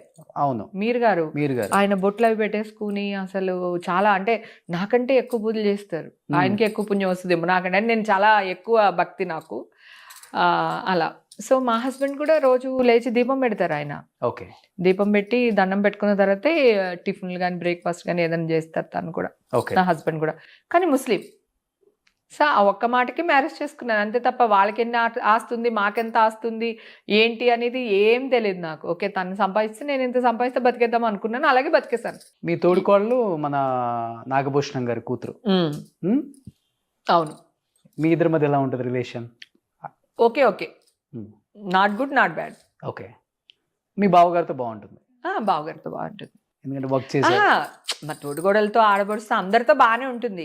కానీ ఎక్కువ వాళ్ళు రారు, ఎక్కువ మేము వెళ్ళాము. సో అందరు కలిపి ఏదైనా ఒకసారి ఫస్ట్ నుంచి కూడా మ్యారేజ్ అయిన తర్వాత లవ్ మ్యారేజ్ తర్వాత జాన్ ఇంకా మా ఇంటికి వచ్చేసారు తను అక్కడి నుంచి. ఇంకా అలా లైఫ్ లీడ్ చేసేసాము. ఇంకా అంత పెద్ద పట్టింపులు అలా ఏం లేవు. అమ్మ ఫస్ట్ లో అసలుకి అబ్జెక్షన్ చెప్పలేదా, ముస్లిం వద్దు? ముస్లిం అలా ఏం అబ్జెక్షన్ చెప్పలేదు, కానీ ఇప్పుడు పెళ్ళేంటి, అప్పుడు నేను ఎదిగే స్టేజ్లో ఉన్నాను కదా, మంచిగా క్షణక్షణం తర్వాత. సో మంచి మంచి మూవీస్ పడుతున్నాయి, సెకండ్ లీడ్కి వెళ్తున్నాను. సో తమిళ్లో ఒక సినిమా హీరోయిన్గా చేశాను, తర్వాత ఊరు పంచాయతీ అని ఒక సినిమా చేశాను, ఇంకొకటి మలయాళం సినిమా చేశాను. అప్పుడు ఇట్లా ఉన్నాయన్నమాట సినిమాలు అన్ని. బాగా బిజీగా ఉన్న టైంలో మ్యారేజ్ చేసేసుకున్నాను. ఎంత ఉంటుంది ఏజ్ అప్పుడు మీకు?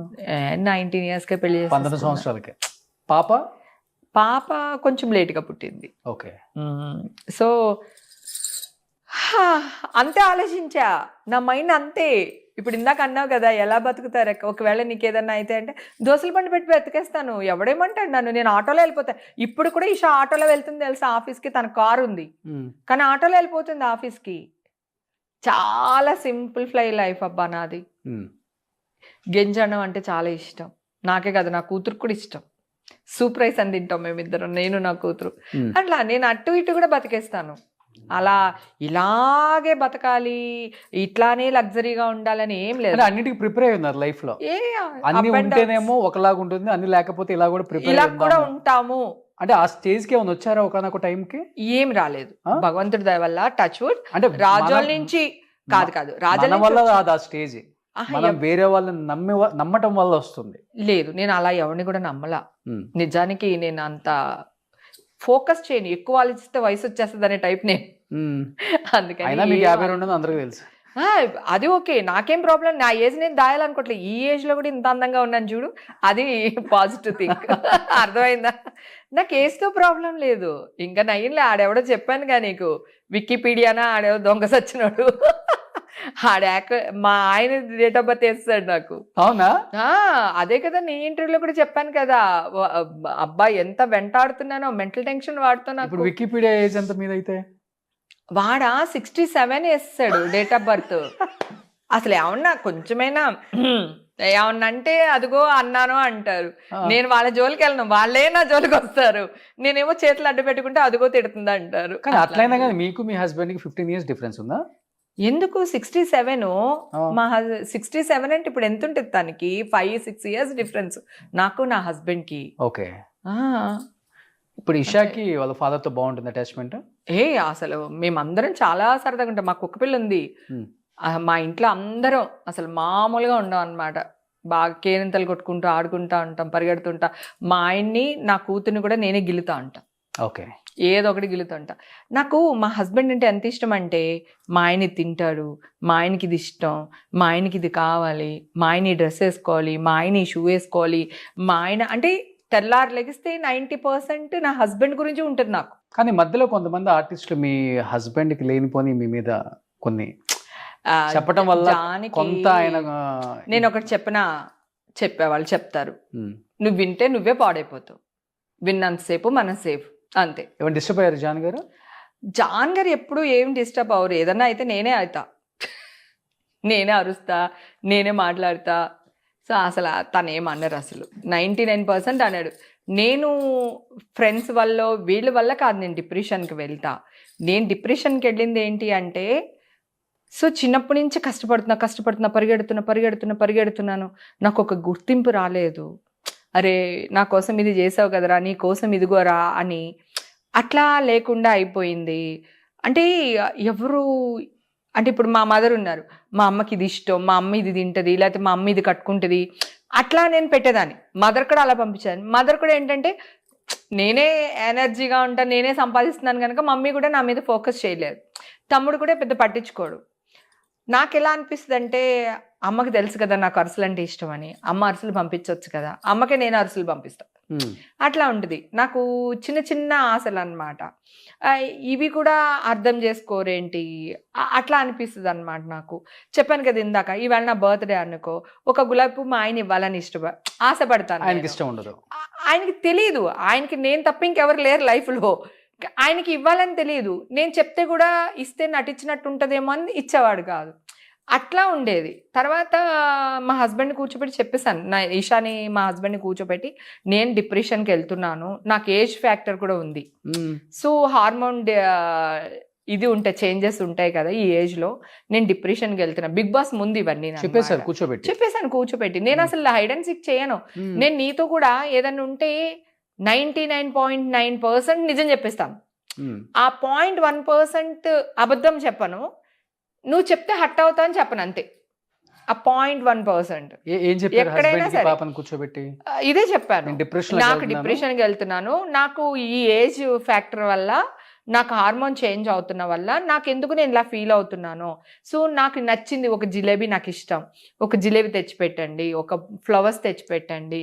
నా కోసం మీరు నవ్వుతూ ఉండండి. నన్ను నవ్వుతూ ఉంచండి అని చెప్పి ఇషాకి, తనకి ఇద్దరికీ చెప్పాను. ఆ తర్వాత ఇషా బాగా అర్థం చేసుకుంది నన్ను. ఇప్పుడు కూడా ఇషా నాకు మల్లెపూలు తెచ్చిపెడుతుంటుంది. నాకు మల్లెపూలు అంటే పిచ్చి. ఓకే. చాలా ఇష్టం అన్నమాట అసలు. ఆ తర్వాత కూర్చోబెట్టి చెప్పిన తర్వాత అప్పుడు మా హస్బెండ్ కొంచెం చేంజ్ అవ్వి, తనకి నాకు కావాల్సినవి ఏమున్నాయో అన్నీ తీసుకురావడం, పెట్టడం. అలాగే ఈషా కూడా ఇప్పుడు అర్థం చేసుకుని, అమ్మ ఈ కూర బాగుంది, థ్యాంక్స్ అమ్మ అనడం. పువ్వులు తెచ్చిపెట్టడం, నాకు జిలేబీ ఇష్టం అని చెప్పి జిలేబీ తెచ్చిపెట్టడం. ఈషా తర్వాత అర్థం చేసుకుని తీసుకురావడం మొదలుపెట్టింది. అంటే మీ ఎక్కువ జీవితంలో మీరు ఎక్కువ ఇబ్బంది పెట్టారు మీ హస్బెండ్ ని? మీ హస్బెండ్ మిమ్మల్ని ఎక్కువ ఇబ్బంది నేను అసలు ఎవరు డామినేషన్ ఎక్కువ? నేను డామినేషన్ మా ఇంట్లో మా ఆయనే నన్ను డామినేట్ చేస్తారు. అవునా? చాలా సీరియస్ అవుతాడు. నేను చాలాసార్లు అడిగాను కూడా, బావా నువ్వు నా మీద ఇంత సీరియస్ అవుతావు, మరి బయటికి వెళ్ళినప్పుడు ఎందుకు అంత సాఫ్ట్గా ఉంటావు అంటే, వాళ్ళు తిడితే ఊరుకుంటారేంటి, నువ్వైతే ఊరుకుంటావు కదా అనేవాడు. మిమ్మల్ని తిడతారా? అయ్యో భయంకరంగా. తిట్టడం అంటే ఆ తిట్లు కాదు. వాళ్ళకి కాఫీ పెట్టలేదు, కాఫీ బాగాలేదు, నువ్వు కూర చేయకుండా వెళ్ళిపోయావు, నాకు అన్నం పెట్టలేదు, ఇట్లా అలుగుతూ ఉంటాడు అన్నమాట. చెప్తూ ఉంటాడు. నేను షూటింగ్లో డైలాగులు రాక ఎండలో నుంచుని చిక్కాకులో ఉండినప్పుడు వీళ్ళు ఇది చేశారా, పనులు అది చేశారా అనేవాడు అనమాట. అప్పుడు మళ్ళీ ఆయన ఫోన్ కట్ చేసి మళ్ళీ డైలాగులు చెప్పేసి మళ్ళీ క్యారవేళ్ళకి వచ్చి సార్కి ఇది పెట్టలేదంట ఏం చేస్తున్నావే అని చెప్పేసి మళ్ళీ దాని మీద అరిచి మళ్ళీ అది కాఫీ పెట్టించి ఇట్లా ఉండేది. అంటే ఎక్కువ పని చేసేసాను నేను. ఓకే. యాక్చువల్గా ఒకవేళ తన షూట్ లేదు, ఇంట్లో ఉన్నారు, కాఫీ కావాలంటే పనమ్మాయికి నాకు ఇలా కావాలని చెప్పొచ్చు. కానీ నేను ఎక్కడో షూటింగ్ చేస్తున్నాను, ఏ బాధలో ఉన్నానో, ఏ టెన్షన్లో ఉన్నానో అర్థం చేసుకోకుండా ఫోన్ చేసి అట్లా చెప్పేవాడు. నా కూతురు, మమ్మీ నాకు తినటానికి ఇది కావాలి మమ్మీ, నాకు అది లేదు మమ్మీ అంటది. అక్కడ నేను ఎలా ఉన్నానో ఏంటో వీళ్ళకి అవసరం లేదు. వీళ్ళు ఎలా చెప్పారు. అక్కడికి పొద్దున్నే నేను వంట చేసి, టిఫిన్లు చేసి, చట్నీలు చేసి, మధ్యాహ్నానికి లంచ్కి కూరలు చేసి పెట్టి నేను బాక్స్ తీసుకుని షూటింగ్కి వెళ్ళేదాన్ని. ఓకే. మళ్ళీ షూటింగ్ నుంచి వచ్చి మళ్ళీ చపాతీలు చేసుకుని వాళ్ళకి, అంటే జాన్కి చపాతీ ఇష్టం అయితే తనకి చపాతీ చేసి, ఈషాకి రైస్ చేసి, మళ్ళీ ఈషాకు ఒక కూర, జాన్కి ఒక కూర చేసి నైట్ వాళ్ళకి ఫుడ్ పెట్టి షూటింగ్కి వచ్చిన తర్వాత వచ్చి అప్పుడు పడుకుని మళ్ళీ పొద్దున్నే లేచి మళ్ళీ అగైన్ అదే పని. ఈ లాక్డౌన్లో నాకు అప్పుడు ఈజీగా అంటే 44, 45 ఆ ఏజ్ ఉంటుంది కదా. ఆ ఏజ్ ఆ షూటింగ్స్ లేనప్పుడు ఒక ఏంటి నా లైఫ్, నేనేం చేశాను ఇన్ని సంవత్సరాలు. అప్పుడు చిన్నప్పుడు తమ్ముడు, చిన్నప్పుడు అమ్మ, ఫ్యామిలీ, ఆ బర్డింగ్స్, రెంట్లు కట్టాలి, నెల వచ్చేసరికి పాలోడికి డబ్బులు ఇవ్వాలి, కూరగాయలు కొనాలి, ఈ టెన్షన్స్. మ్యారేజ్ అయిపోయింది. మ్యారేజ్ తర్వాత జాను నన్ను యాక్ట్ చేద్దన్నారు. తనకు వచ్చే సంపాదనలో ఎలా ఉండాలి, తను వచ్చే సంపాదనలో ఎంత మిగిల్చుకోవాలి, ఎట్లా ఇల్లు కొనుక్కోవాలి. నేను అప్పుడే ఇల్లు కొనుక్కున్నా. 95కి నేను ఇల్లు కొనుక్కున్నా. 94లో ఇల్లు కొనేసాను, 95లో గృహప్రవేశం చేశాను. నా ఫస్ట్ ఇల్లు కాస్ట్ 5 lakhs. ఆ తర్వాత మాదాపూర్లో ఇల్లు కొనుక్కోవడానికి ఆ ఇల్లు అమ్మేస్తే 10 లక్షలు వచ్చింది నాకు ఆ ఇల్లు. ఆ 10 లక్షలు పెట్టి ఇంకో 6 లక్షలు లోన్ తీసుకుని మాదాపూర్లో ఇల్లు కొనుక్కున్నాను. మాదాపూర్ పిఎస్ ఆపోజిట్లో ఉంటుంది. అలా. సో అప్పటి నుంచి చాలా చేసేసాను నేను. తెలియకుండా ఎనర్జీ లెవెల్స్. షూట్కి వెళ్తాను కదా, షూట్లో మాట్లాడుతూనే ఉంటా, తిరుగుతూనే ఉంటా, డైలాగ్ చెప్తూనే ఉంటా, సరదాగా ఉంటా. సెట్ బాయ్ ఇప్పుడు కెమెరామెన్ రే ఆ టేబుల్ జరపానంటే టక్మని నేనే జరిపిస్తా. మళ్ళీ ఆడెక్కడి నుంచో పరిగెత్తుకొచ్చి ఈడు జరిపి అంత ఉండదు. బ్రహ్మానందం అన్న తిప్పుతా ఉండడు. ఆగు ఉన్నాడుగా సెట్ అబ్బాయి, వాడికి అందుకే జీతం ఇస్తున్నారు, ఎందుకు జరిపిస్తా. కాదన్నా అనేవాడు అన్న. అయినా ఆగేదాన్ని కాదు. ప్రొడక్షన్ వాళ్ళు భోజనాలు వడ్డిస్తూ ఉంటారు కదా, నేనే తీసుకుని అక్కడక్కడక్కడే వడ్డించేస్తాను. అంటే అంత ఎనర్జీ ఉండేదన్నమాట నాలో. అన్ని పనులు చేసేస్తాను. ఇప్పుడు షూట్లు పెళ్ళైన తర్వాత చేయొద్దు అంటే మానేశాను. ఆగారా? ఆ, ఎన్నాళ్ళు ఆగారు? 5-6 years ఆగా. ఆ, 5 years మినిమం ఇంట్లోనే ఉన్నా. పాప పుట్టిన అప్పుడే తర్వాత. జగనన్నే పెళ్లి, అదే పూరి జగనన్నకి పెళ్లి చేసి ఆ జగనన్న ఎపిసోడ్ లో యాక్ట్ చేసేదాన్ని నేను అప్పట్లో. ఉమ్, ఆ తర్వాత మానేసిన తర్వాత జగనన్న మేమందరం పక్క పక్క ఇంట్లో, నేను పైన ఇంట్లో, అన్న వాళ్ళు కింద ఇంట్లో. నేను కొనుక్కున్నాను చెప్పాను కదా సనత్ నగర్ లో, ఆ ఇంట్లో కింద అన్న వాళ్ళు రెంట్కు ఉండేవాళ్ళు, కృష్ణవంశీ వీళ్ళందరూ అక్కడికి వచ్చేవాళ్ళు. ఉమ్, అలా. సో జాన్ గారి సంపాదన మీద దాచి దాచి ఇల్లు కొనేసాను నేను. ఓకే. మంచి కెమెరామెన్ కదా ఆయన. చాలా మంచి మీరు గారు కెమెరామెన్, గాని, బాగా ఆయన బిజీగా గాని. ఉండేవాళ్ళు. సో సనత్ నగర్ ఇల్లు అలా దాచి దాచి కొనేసా. ఏంటి, అందరికి భోజనాలు పెట్టేదాన్ని, అందరితో సరదాగా ఉండేదాన్ని, గుళ్ళకి వెళ్ళేదాన్ని, అన్నీ చేసేదాన్ని, But మళ్ళీ ముస్లిం- డబ్బులు దాచేదాన్ని. ముస్లిమ్స్ వాళ్ళ ఎక్కువ ఫాలో అయ్యే వల్ల పెళ్ళైన తర్వాత. లేదు, ఎందుకంటే మీర్ గారు వాళ్ళ వైఫ్ హిందూ. అవును, నాగభూషణం గారి అమ్మాయి, ఆ, యాక్టర్ నాగభూషణం గారి అమ్మాయి కదా. తను కూడా హిందూ. సో నేను హిందూ బేసిక్గా, తను వాళ్ళ అత్త మామలు కూడా ఏం అనేవాళ్ళు కాదు. సో అందుకని మేము అందరం ఆల్మోస్ట్ ముస్లిము, ఈ ట్రెడిషన్ అని ఎప్పుడు లేదు. గుర్కా వేసుకోవాలి, గుర్కా. అసలు ఆ కాన్సెప్టే లేదు, లేదు అసలు లేదు. అలా ఏం లేదు. నా దేవుడు నా ఇష్టం, ఆయన దేవుడు ఆయన ఇష్టం, ఓకే. అట్లా. సో ఆయన పూజలు ఆయన అదే- లేదు, ఇప్పుడు మన అదే, దేవుడు కూడా means చేస్తారు. మసీద్కి వెళ్ళి చేస్తారు, నమాజ్ చేస్తారు. రంజాన్ బక్రీద్కి చేస్తూ ఉంటాము. వాళ్ళ ఇంటికి, మీర్ గారి ఇంటికి మేము వెళ్తాం, మా ఇంటికి మీర్ గారు వాళ్ళు వస్తారు. ఒక్కొక్కసారి వాళ్ళ సిస్టర్ కామన్గా పాపం ఆవిడ ఇటు అటు తిరుగుతూ ఉంటారు. వాళ్ళ సిస్టర్ దూరదర్శన్లో ఎడిటర్. నేనంటే చాలా ఇష్టం ఆవిడకి. నేను ఆవిడని ఒక మదర్లా చూసుకుంటాను. పెద్ద ఆవిడ, జానికి అక్క, కానీ ఆవిడ మా ఇంటికి వస్తే పుట్టింటికి వచ్చినట్టే. ఓకే. ఆవిడకి అన్ని ఇచ్చి పంపిస్తాను. సో వాళ్ళ ఫ్యామిలీ సైడ్ అందరితో రిలేషన్స్ బాగున్నాయి మీకు? అందరితో బాగున్నాయి స్టిల్ ఇప్పుడు కూడా? ఇప్పుడు కూడా అందరం చాలా బాగున్నాం. ఓకే. అసలు ఎలాంటి ప్రాబ్లం లేదు. ఎక్కువ కాలం అంతే, ప్రతిదీ కూర్చుని డిస్కషన్ చేసి అలా ఏముండదు. వాళ్ళ ఫ్యామిలీ వాళ్ళది, మా ఫ్యామిలీ మాది, అట్లా. వాళ్ళేమి ఇంటర్ఫేర్ అవ్వరు, మేమేమి ఇంటర్ఫేర్ అవ్వం. ఓకే. ఎవరు. కానీ ఇప్పుడు మళ్ళీ డైరెక్టర్లు, హీరోలు ఈ ఇంటర్వ్యూ చూసిన తర్వాత హేమాకి డెఫినెట్ గా ఆపర్చునిటీస్ ఇవ్వాలి, మనం కొంచెం మర్చిపోయాం, ఆమె మధ్యలో దూరంగా ఉంది, పిలిస్తే కూతంత దూరంలో వెళ్ళటానికి రెడీగా ఉన్నారా? ఈ చాలా సినిమాలు జరుగుతున్నాయి కదా ఇప్పుడు. ఇప్పుడు అనితా చౌదరి గారు మంచి మంచి మూవీస్ చేస్తున్నారు, మీరు లేదు అంటున్నారు. స్కోప్ లేదు, నీకు అర్థం కావట్లే. అనితా చౌదరి ఈ మధ్య కాలంలో తల్లి ఉంటది, అక్క ఉంటుంది. ఒక్క నిమిషం.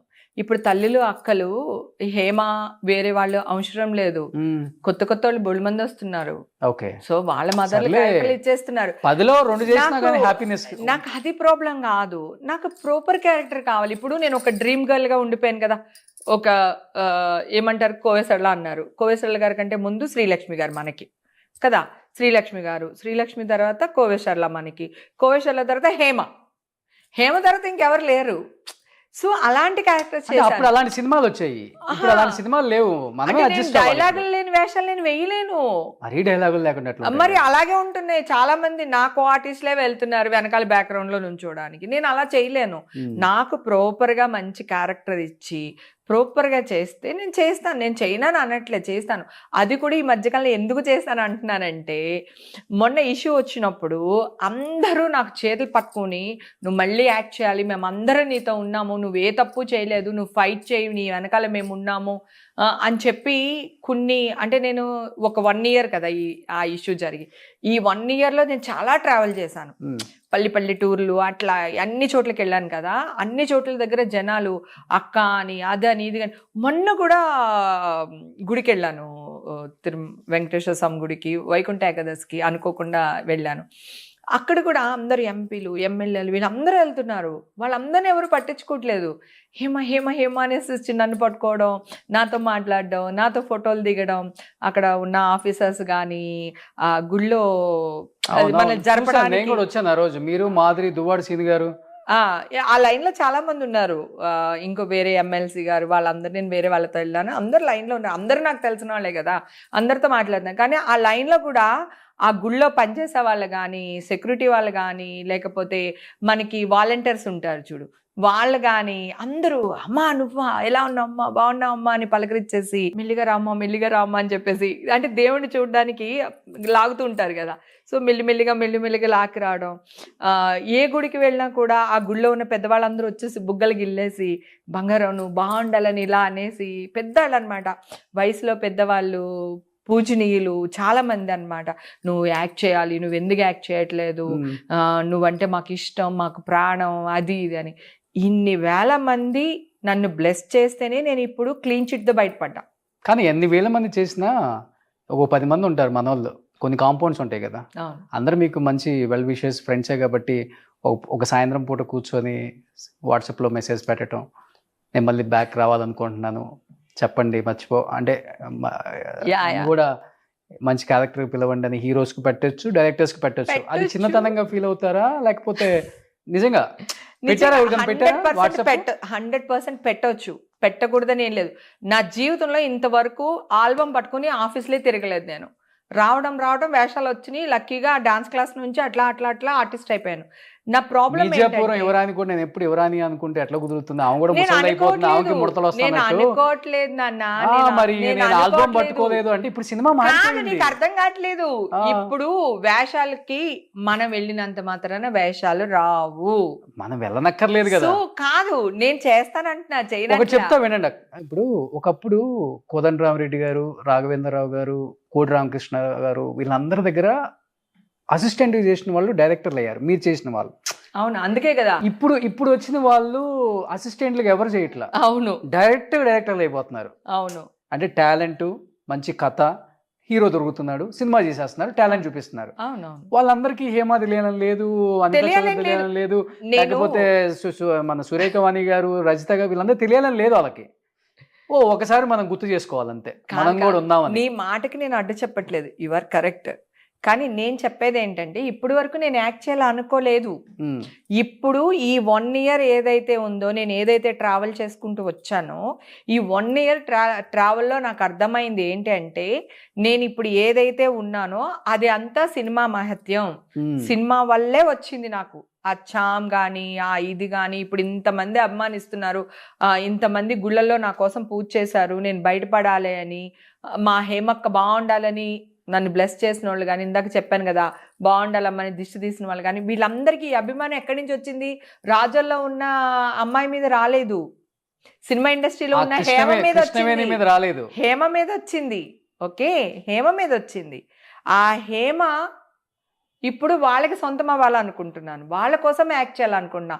ఇది వరకు నా కోసం యాక్ట్ చేయాలనుకున్నాను, రైట్? ఇప్పుడు ఫోన్ చేస్తే ఎత్తుతారా? ఇప్పుడు నేను ఎప్పుడు ఎత్తుతాను, మీరు కాదు, చేయను అని చెప్తా. మీరు చేస్తే ఎత్తే వాళ్ళు ఉన్నారా? ఎందుకు ఎత్తారు? రీసెంట్ గా త్రివిక్రమ్ గారితో కూడా మాట్లాడాను, ఏమన్నారు? మొన్న నాగార్జున గారితో మాట్లాడాను. సో ఏమనలేదు. నేను ఏంటండి మీరు అస్తమానం నెలకొక నెంబర్ మార్చేస్తున్నారు, మీ నెంబర్ పట్టుకోవాలంటే ఎక్కడో పైనుంచి రికమెండేషన్ రావాల్సి వస్తుందని అన్నా. అంటే నీకు అసలు నెంబర్తో పనే ఉంది, నీకు ఎప్పుడు మాట్లాడాలనిపిస్తే ఇంటికి వచ్చేసే, ఇంట్లోనే మాట్లాడుకోవచ్చు అని అన్నారు. ఇప్పుడు అంతా ఆఫీస్ అంతా ఇంట్లోనే పెట్టేశారంట. నాకు కూడా తెలియదు, నేను చాలా సంవత్సరాలు అయింది త్రివిక్రమ్ గారితో మాట్లాడిన, అసలు మాట్లాడలా. ఎంతో కొంత నాకు ఒక గాడ్ ఫాదర్ ఇండస్ట్రీలో ఉన్నారు అని చెప్పుకోవాలి అంటే ఆయన ఒక్కరే. సో ఆయనకి నేను ఏదన్నా చేసేటప్పుడు, బిజినెస్ చేసేటప్పుడు నాగార్జున గారితో మాట్లాడతా, నేను ఏదైనా ఒక ఇష్యూలో ఉన్నాడప్పుడు త్రివిక్రమ్ గారితో మాట్లాడతా. సో నాకు ఇష్యూస్ ఏం లేవు. ఈ ఇష్యూ వచ్చినప్పుడే ఇద్దరితోని మాట్లాడాను అనమాట. ఇంటికే రమ్మన్నారు. సో నీకు నెంబర్తో పని ఉంది, ఇంటికి రమ్మన్నారు. సో ఇప్పుడే కదా నేను యాక్ట్ చేయాలని డిసైడ్ అయ్యాను. లాస్ట్ ఇయర్ డిసెంబర్లోనో నవంబర్లోనో డిసైడ్ అయ్యాను యాక్ట్ చేయాలి అని. ఇప్పుడు కొత్త సంవత్సరం వచ్చింది కదా, ఇప్పుడు మధ్యలో మదర్కి ఇలా అయిపోయింది, మళ్ళీ వెళ్దాము మాట్లాడదాము. నేను చెయ్యను, పొగరేం లేదు నాకు, చెయ్యనని కాదు, నేను వెళదాం అనేసరికి మదర్కి ఇలా అయ్యింది. సరే మళ్ళీ కొన్ని రోజులు బ్రేక్ తీసుకున్నాము. ఇప్పుడు ఇక్కడి నుంచి కొత్త సంవత్సరం పండగ వెళ్ళిపోగానే అందరినీ వెళ్ళి కలిసేసి వస్తాను. కానీ మీరు ఒకప్పుడు యాక్ట్ చేసిన హీరోలందరూ ఓన్లీ తెలుగు లేకపోతే సౌత్లో స్టార్స్, ఇప్పుడు పాన్ ఇండియా, పాన్ వరల్డ్ అయిపోయారు.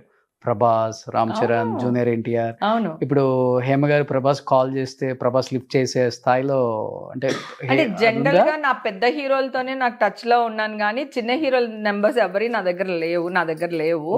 కానీ నెంబర్లు ఉంచారా అవే? నేను వెళ్ళాలి అనుకుంటే నాకు ఎన్టీఆర్ని ఒక రోజు బాబు నాకు చూడాలనిపించింది అని చెప్పి వాళ్ళ మేనేజర్ చేత కవర్ పెట్టాను. సరే అమ్మా ఎక్కడున్నావు అన్నారు. ఇట్లా ఇంట్లో ఉన్నాను బాబు అంటే ఇమ్మీడియట్గా ఎన్టీఆర్ మా ఇంటికి వచ్చారు. సనత్ నగర్ సారీ ఇక్కడ మాదాపూర్ పోలీస్ స్టేషన్ ఆపోజిట్లో ఉంది కదా, నువ్వు వచ్చావు చూడు, ఆ ఇంటికి వచ్చారు ఎన్టీఆర్. అమ్మ చెప్పు ఎలా ఉన్నావు ఏంటమ్మా అది ఇది అని మాట్లాడారు. సో నాకు నా హీరోలకి నేను కౌరు పెడితే చాలు, నన్ను చూడడానికి నన్ను రమ్మంటారు, వాళ్ళన్నా వస్తారు. నాకు అసలు అలాంటి డోకలు ఏమీ లేవు. మొన్న కూడా రీసెంట్ గా రాఘవేంద్ర గారు ఫోన్ చేశారు, ఏంటి అమ్మాయి ఐస్ బాత్ అంట అదంట, అసలు సాధించావు, నిలబడ్డావు, నీ అంత అమ్మాయిని నేను చూడలేదు, అసలు ఎక్కడ రాజోలు అంటే ఊరాదు, డిపమైన్ అని ఒక హార్మోన్ గురించి మాట్లాడుతున్నావు నువ్వు, ఈ ఐస్ బాత్ లో డోపమైన్ అనే హార్మోన్ ఏదైతే ఉందో దాని గురించి మాట్లాడుతున్నా. నేను దాన్ని నాకు ప్రొనౌన్సియేషన్ ఏదైనా రాలేదనుకో నేను సిగ్గుపడను, ఇమ్మీడియట్ గా నేను ఏం చేస్తాను హ్యాపీ హార్మోన్ అని కూడా అంటారు దాన్ని. సో నాకు ఇది రాకపోతే అది మాట్లాడేస్తాను. అసలు అలా ఎలా మాట్లాడగలుగుతున్నావు నువ్వు, ఇంత ఎలా చేయగలుగుతున్నావు నువ్వు, చాలా ప్రౌడ్ మూమెంట్, నాకు చాలా హ్యాపీగా ఉంది. కంగ్రాచులేషన్ చెప్పారు మొన్న మన కేసు క్వాష్ అయిపోయిందని. ప్రభాస్ గారు వాళ్ళ కజిన్ మాకు బాగా క్లోజ్ అన్నమాట. నేను ఎప్పుడైనా కావాలనుకుంటే ఇమ్మీడియట్ గా వెళ్ళగలుగుతా. నాకు ఇండస్ట్రీ అబ్బా, నా అమ్మ నాన్న అక్క బావ చెల్లి శత్రువులు మిత్రువులు అందరూ ఇక్కడే ఉన్నారు నాకు. సో నాకు ఇక్కడ ఇది నా అడ్డా, నేను ఎప్పుడు ఏది కావాలనుకున్నా జరుగుద్ది. సో తర్వాత వచ్చిన యంగ్ హీరోస్ ఎక్కువ బాబు బాబు అంటారు కదా మీ ఆర్టిస్టులు అందరూ? తర్వాత వచ్చిన వాళ్ళని కాదు, యాక్చువల్ గా నాగార్జున గారిని నేను బాబు అని పిలుస్తా, బాలయ్య బాబుని బాబు అని పిలుస్తా, మహేష్ బాబుని మహేష్ అని పిలుస్తాను, ఒక్కొక్కసారి బాబు అంటాను. కానీ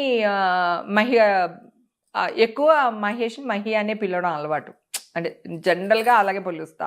ఎక్కువ ఆయనతో ఎక్కువ సినిమాలు ఎక్కువ క్యారెక్టర్స్ చేశాను కదా, అందుకంటే ఎక్కువ రోజులు చేసేదాన్ని. అలాగే నాగశౌర్య వీళ్ళనే, నాగశౌర్య అని శౌర్య అని పిలుస్తాను, ప్రభాస్ ని డార్లింగ్ అనే పిలుస్తాను. ఆయన ఎలాగా అందరినీ డార్లింగ్ అని పిలుస్తారు, నేను ప్రభాస్ ని డార్లింగ్ అని పిలుస్తాను. నాగార్జున గారిని వెంకటేష్ గారు అని పిలుస్తాను.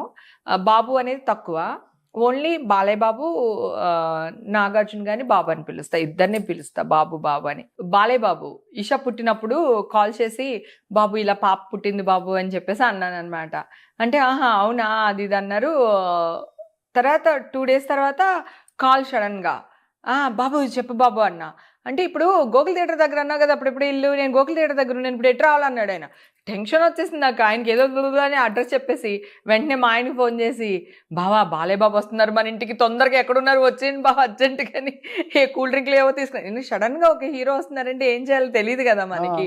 అంటే అప్పుడు పాపం మా జాన్ గారు కొన్ని స్వీట్స్ అవి ఇవి తీసుకుని వస్తే పాపం ఈశాన్ ఎత్తుకుని ఉయ్యాల వేసి అసలు బ్లెస్ చేసి కొన్ని మంత్రాలు చదివేసి బ్లెస్ చేసి వెళ్ళారు. Okay, proud moment. 25 years back 24 అంటే ఈషా గారికి హీరోలు ఇంతే ఉంటారు, ఫ్యామిలీ అసలు ఫ్యామిలీ. ఆయన రావడం దగ్గరలో ఆడిపోయి నేను అంటే ఇప్పుడు చిరంజీవి గారితో కొంచెం ఇది ఉంది, నాగార్జున గారికి కొంచెం అను ఉంది. ఈయన అంటే అసలు అందరికీ భయమే కదా, నాకు కూడా టెన్షన్ గా ఉండేది. ఆయన ఎప్పుడు సంకెక్కించుకుంటారో తెలియదు, ఎప్పుడు తిడతారో తెలియదు అనే ఒక భయం ఉంటుంది ఇండస్ట్రీలో అందరికీ. పాపం నన్ను ఎప్పుడు ఏమనలేదు కానీ ఒక టెన్షన్ ఉంటుంది బాలయ్య బాబు అంటే కదా. ఆయన అలా వచ్చారు. పరశురామ్ సినిమా చేస్తున్నాం అప్పుడు 92లోనో 93లోనో అనుకుంటాను, సోమాజిగూడలో. అక్కడ ఇంట్లో ఉన్నాడప్పుడు చిరంజీవి గారు ఎస్పి పరశురామ్ ఏదో సినిమా ఉంది అయింది, శ్రీదేవి ఆయన పోలీస్ ఆఫీసర్ అయినా, ఆ సినిమాకి మా ఫ్లాట్ లోనే షూట్ చేస్తూ ఉన్నారు. అయితే పెన్సెట్ రవిరాజు గారికి డ్రెస్ మార్చుకోవాలి సార్, ఇక్కడ నుంచి ఏదో డబ్బింగ్కి వెళ్ళాలి, ఏదో సంథింగ్ ఏదో ఫ్లైట్కి వెళ్ళాలి ఏదో అడిగారంట. అయితే ఇక్కడ మన ఆర్టిస్ట్ ఉంది బాబు హేమ అని, వాళ్ళ ఇంట్లో మార్చుకుందరు కానీ అని అన్నారంట. వాళ్ళు సడన్ గా చిరంజీవి గారిని మా ఇంటికి తీసుకుని వచ్చారు. ఇంకా అసలు అమ్మో కాలాడలేదు, ఇటు పరిగెత్తాను అటు పరిగెత్తాను, అయితే అవుతారు ఇది తాగుతారు. ఆయన ఆగండి నుంచో ఒక 2 నిమిషాలు ఒక 2 నిమిషాలు ఓకే అంటే ఫస్ట్ టైం చిరంజీవి గారు మా ఇంటికి వచ్చారని అసలు అబ్బా అది మర్చిపోలేను అనమాట. అప్పుడు ఆయన డ్రెస్ మార్చుకుని మా ఇంట్లో కాఫీ తాగి కూల్ డ్రింక్ తెప్పించా, కూల్ డ్రింక్ తాగినన్నారు, మళ్ళీ నేనే కాఫీ పెట్టించా, కాఫీ తాగి వెళ్ళారు. అప్పటికి ఇంకా చిరంజీవి గారితో నేను సినిమాలు చేయలేదు, చిరంజీవి గారిని చూడాలనే ఒక కోరిక. షూట్ జరిగేటప్పుడు వెళ్ళి ఆ దూరం నుంచి అసిస్టెంట్ డైరెక్టర్ పక్కన డైరెక్టర్ గారి పక్కన నుంచి చూసేదాన్ని, కానీ దగ్గరికి వెళ్ళి ఈ అమ్మాయి ఇలా అని పరిచయం చేసే అంత కాదు. అప్పటికే క్షణం అయింది అంతే, నాకు రిలీజ్ అయింది, 2-3 సినిమాలు చేస్తున్నాను. అంత పెద్దగా నన్ను తీసుకెళ్లి పరిచయం చేసే అంత ఆర్టిస్ట్ ని కూడా కాదు చిరంజీవి గారికి. అలాంటిది చిరంజీవి గారు మా ఇంటికి వచ్చేసారంటే అలా టెన్షన్ పడిపోయాను. కానీ ఎన్ని మెమరబుల్ మూమెంట్స్ కదా. చాలా అసలు. తర్వాత స్టేట్ ఆర్ట్ గ్యాలరీలో నాగార్జున గారు షూటింగ్ చేస్తున్నారు. మా ఇల్లు స్టేట్ ఆర్ట్ గ్యాలరీ పక్కనే ఇంకొక ఇల్లు చెప్పాను కదా, ఆ ఇల్లు. ఎన్ని ఇళ్ళు ఉన్నాయి మొత్తం మీకు? 2 ఇళ్ళే. ఇది రెండేనా? ఇది అదే. ఆ. అయితే స్టేట్ ఆర్ట్ గ్యాలరీకి వెళ్ళాను నేను. వెళ్ళి బాబు ఇక్కడే మా ఇల్లు, రండి బాబు కనీసం లంచ్ కన్నా రండి బాబు అది ఇది అని అన్నా. అంటే లంచ్కి రాను కానీ ఒక 10 నిమిషాలు వస్తాను, అది ఇవాళ రాను, రేపు కూడా ఇక్కడే ఉంటాను, రేపు వస్తాను అని చెప్పారనమాట. లంచ్ టైంలోనే వస్తాను కానీ లంచ్ వద్దులే అది ఇది అని అన్నారు. సరే అని చెప్పేసి వస్తానన్నారు కదా. ఇల్లంతా సర్దేసి అసలు చంద్ర ఉండేవాడు. చంద్రని బాబు ఏం తింటారు, ఏం తాగుతారు, ఇవన్నీ అడిగి నేను లైన్గా ఆయనకి 4-5 రకాలు ఆయన చెప్పాడు. 4-5 టైమ్స్ చేపల పులుసు ఇష్టం అన్నారు. తర్వాత ముద్దపప్పు, ఆవకాయ పచ్చడి, నెయ్యి, ఇలా ఏవో రసం, ఇట్లాంటివన్నీ చెప్పారనమాట. అన్నీ రెడీ చేసి టేబుల్ నిండా పెట్టేశాను.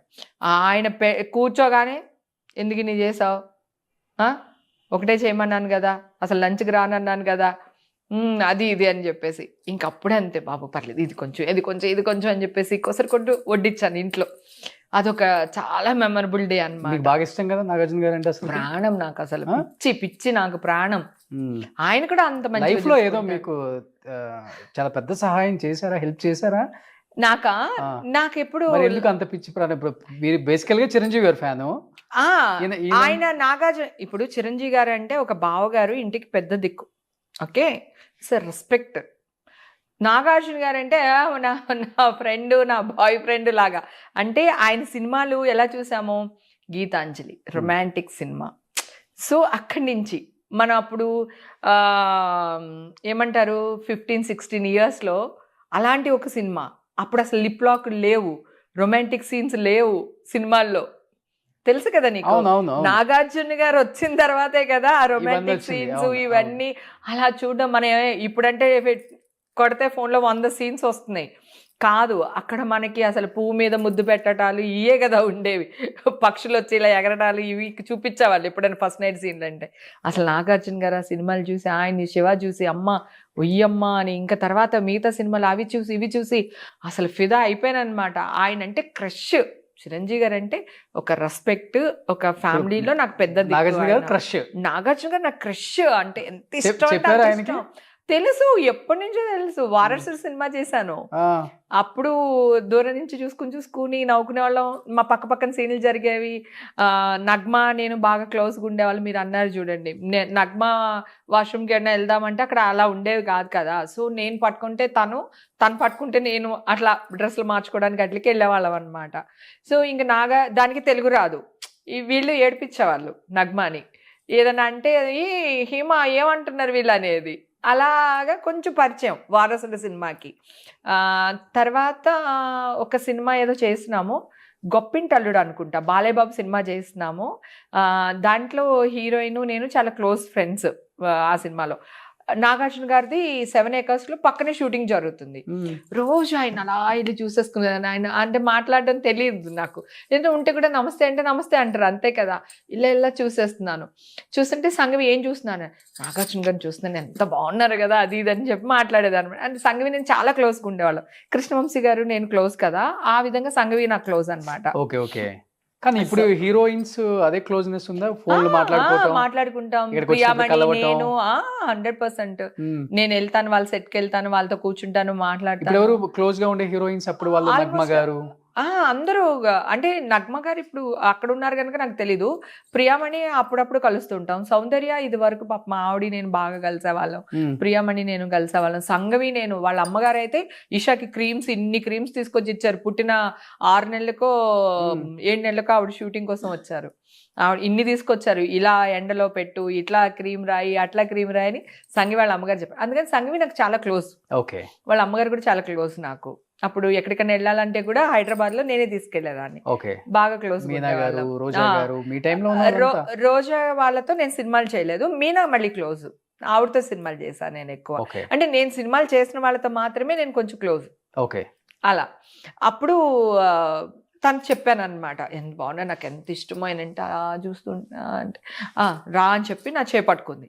పట్టుకుని ఎక్కడికి అంటే అమ్మో వద్దు వద్దు వద్దు వద్దు అంటున్నాను, టెన్షన్ వచ్చేస్తుంది నాకు. లాక్కెళ్ళి తీసుకెళ్ళి నుంచోపెట్టి, ఈ పిల్లకి నువ్వంటే ఎంత ఇష్టమో తెలుసా, నిన్న అలాగే చూస్తూ కూర్చుంది నిన్ను, ఇవాళ అలాగే చూస్తూ కూర్చుంది, నువ్వంటే చాలా ఇష్టం, చాలా ప్రాణం, అది ఇది అన్నారు. నాగార్జున గారికి ఇలా చూడట్లేదు, ఇలాగే అని వాడిని. అవును సార్ మీరంటే చాలా ఇష్టం సార్. అసలు ముఖం చేసి మాట్లాడట్లేదు ఆయనతో నేను. అప్పుడు ఆయన వెళ్ళడం, పక్కన కూర్చుని మాట్లాడడం, ఏదో కాళ్ళకి గోరిందాకు పెట్టుకున్నా ఇట్లా ఫుల్గా, నాకు ఇష్టం గోరిందాకు పెట్టుకోవడం. నాకు అది కావాలన్నారు, వెంటనే కాళ్ళు లోపల పెట్టేసాను నేను. చీర కట్టుకుంటే కదా కాళ్ళు లోపల లాగేసాను. ఎందుకంత టెన్షన్ పడుతున్నావు అలా మాట్లాడేవాళ్ళు. అంటే ఆయన అప్పుడు హెన్న పెట్టుకునే వాళ్ళు, స్టార్టింగ్ డేస్ కదా, కలర్ కోసం హెన్న పెట్టేవాళ్ళు. ఇన్ని కలర్స్ అవన్నీ లేవు కదా. సో అప్పుడు నేను రేపు తీసుకొని వచ్చి ఇస్తానండి, మా ఇంటి దగ్గర చెట్టు ఉంది, గోరింతాకు ఇది అది ఇది అని చెప్పి. కానీ అప్పుడు ఫెస్టివల్స్ కూడా బాగా చేసుకునే వాళ్ళు కదా, బాగా చేసుకునే, సంక్రాంతి అన్ని చాలా బాగా చేసుకునే వాళ్ళు. బాగా సంక్రాంతి బాగా ఎవరింట్లో ఎక్కువ అంటే ఫ్రెండ్స్ ఇంట్లోనే బాగా ఎక్కువ. అంటే మేము క్యారెక్టర్ ఆర్టిస్టులు కనుక అంత పెద్దగా వాళ్ళ చనువు ఉండదు. కాకపోతే చిరంజీవి గారి ఇంట్లో ఎక్కువ ఫంక్షన్స్ జరిగాయి, పార్టీస్. స్టార్ట్ చేసింది ఆయన వాళ్ళ ఇంట్లో సురేఖ గారు కూడా అంత బాగా చూసుకునేవాళ్ళు ఈ హీరోయిన్స్ ని అందరినీ కూడా. చిరంజీవి గారి ఇంట్లోనే స్టార్ట్ అయిందని వినేదాన్ని. ఇంకా హైదరాబాద్ వచ్చిన తర్వాత అడపా తడప నేను వెళ్ళడం మొదలు పెట్టాను అనమాట. అప్పుడప్పుడు వెళ్ళడం, ఎనీ ఫంక్షన్స్ ఏది ఉన్నా కూడా పిలిచేవాళ్ళు వెళ్ళడం, అట్లా జరిగినాయి. సో ఫస్ట్ నాగార్జున గారిని అక్కడ చూసా, అక్కడ మాట్లాడా. అప్పుడు నాకు ల్యాండ్ లైన్ నెంబర్ ఇచ్చారు ఆయన, అన్నపూర్ణ స్టూడియోది. అది మనకి తెలియదు, నాగార్జున నాకు నెంబర్ ఇస్తారు అని ఫ్రెండ్స్ అందరితో వచ్చి టక్ టక్ అని కొట్టేసేవాళ్ళు. అక్కడ ఎవడో ఎత్తేవాడు, మనకి తెలియదు. అమ్మ కొన్ని రోజులు అలా జరిగింది. నాకు అసలు నా డ్రీమ్ చిరంజీవి గారితో నాగార్జున గారితో నేను ఎంత క్లోజ్గా ఉంటాను నా జీవితంలో అనుకోలేదు. వాళ్ళిద్దరు నాకు రెండు కళ్ళు. బిగ్ బాస్ లో కూడా వాళ్ళిద్దరూ వచ్చి అలా నుంచుంటే పక్క పక్కన ఎవరిని చూడాలి అనేది తెలియలేదు నాకు అసలు. కానీ లైఫ్ లో అన్ని సాధించారు, ఆల్మోస్ట్ ఏమి లేని అమ్మాయి ఈ రోజు ఇంత అచీవ్మెంట్ చేయటం చాలా గ్రేట్. అది ఇంకా మిగిలింది మాత్రం పాప పెళ్ళి. ఒక స్టార్ హీరో ఇంటికి కోడలుగా వెళ్తుందేమో స్టార్ డైరెక్టర్ హీరో ఏదో సమయంలో బయట డిస్కషన్ జరుగుతుంది. అయిపోయి అలాంటి ఏం లేదు. ఇంకా ఈషా ఇండస్ట్రీలోనే ఇద్దామన్నా లేకపోతే బయట అలా ఏం లేదు. ఇంకా ఏం అనుకోలేదు. 23 అన్న మన కాలంలో 19కి 20కి పెళ్లి చేసుకునేది. ఇప్పుడు ఎక్కడ పెళ్లిళ్ళు జరుగుతున్నాయి. కొంచెం 26 అలా వచ్చినప్పుడు అప్పుడు చూడడం మొదలు పెడతా. ఇప్పుడు అసలు ఏం అనుకోవట్లేదు.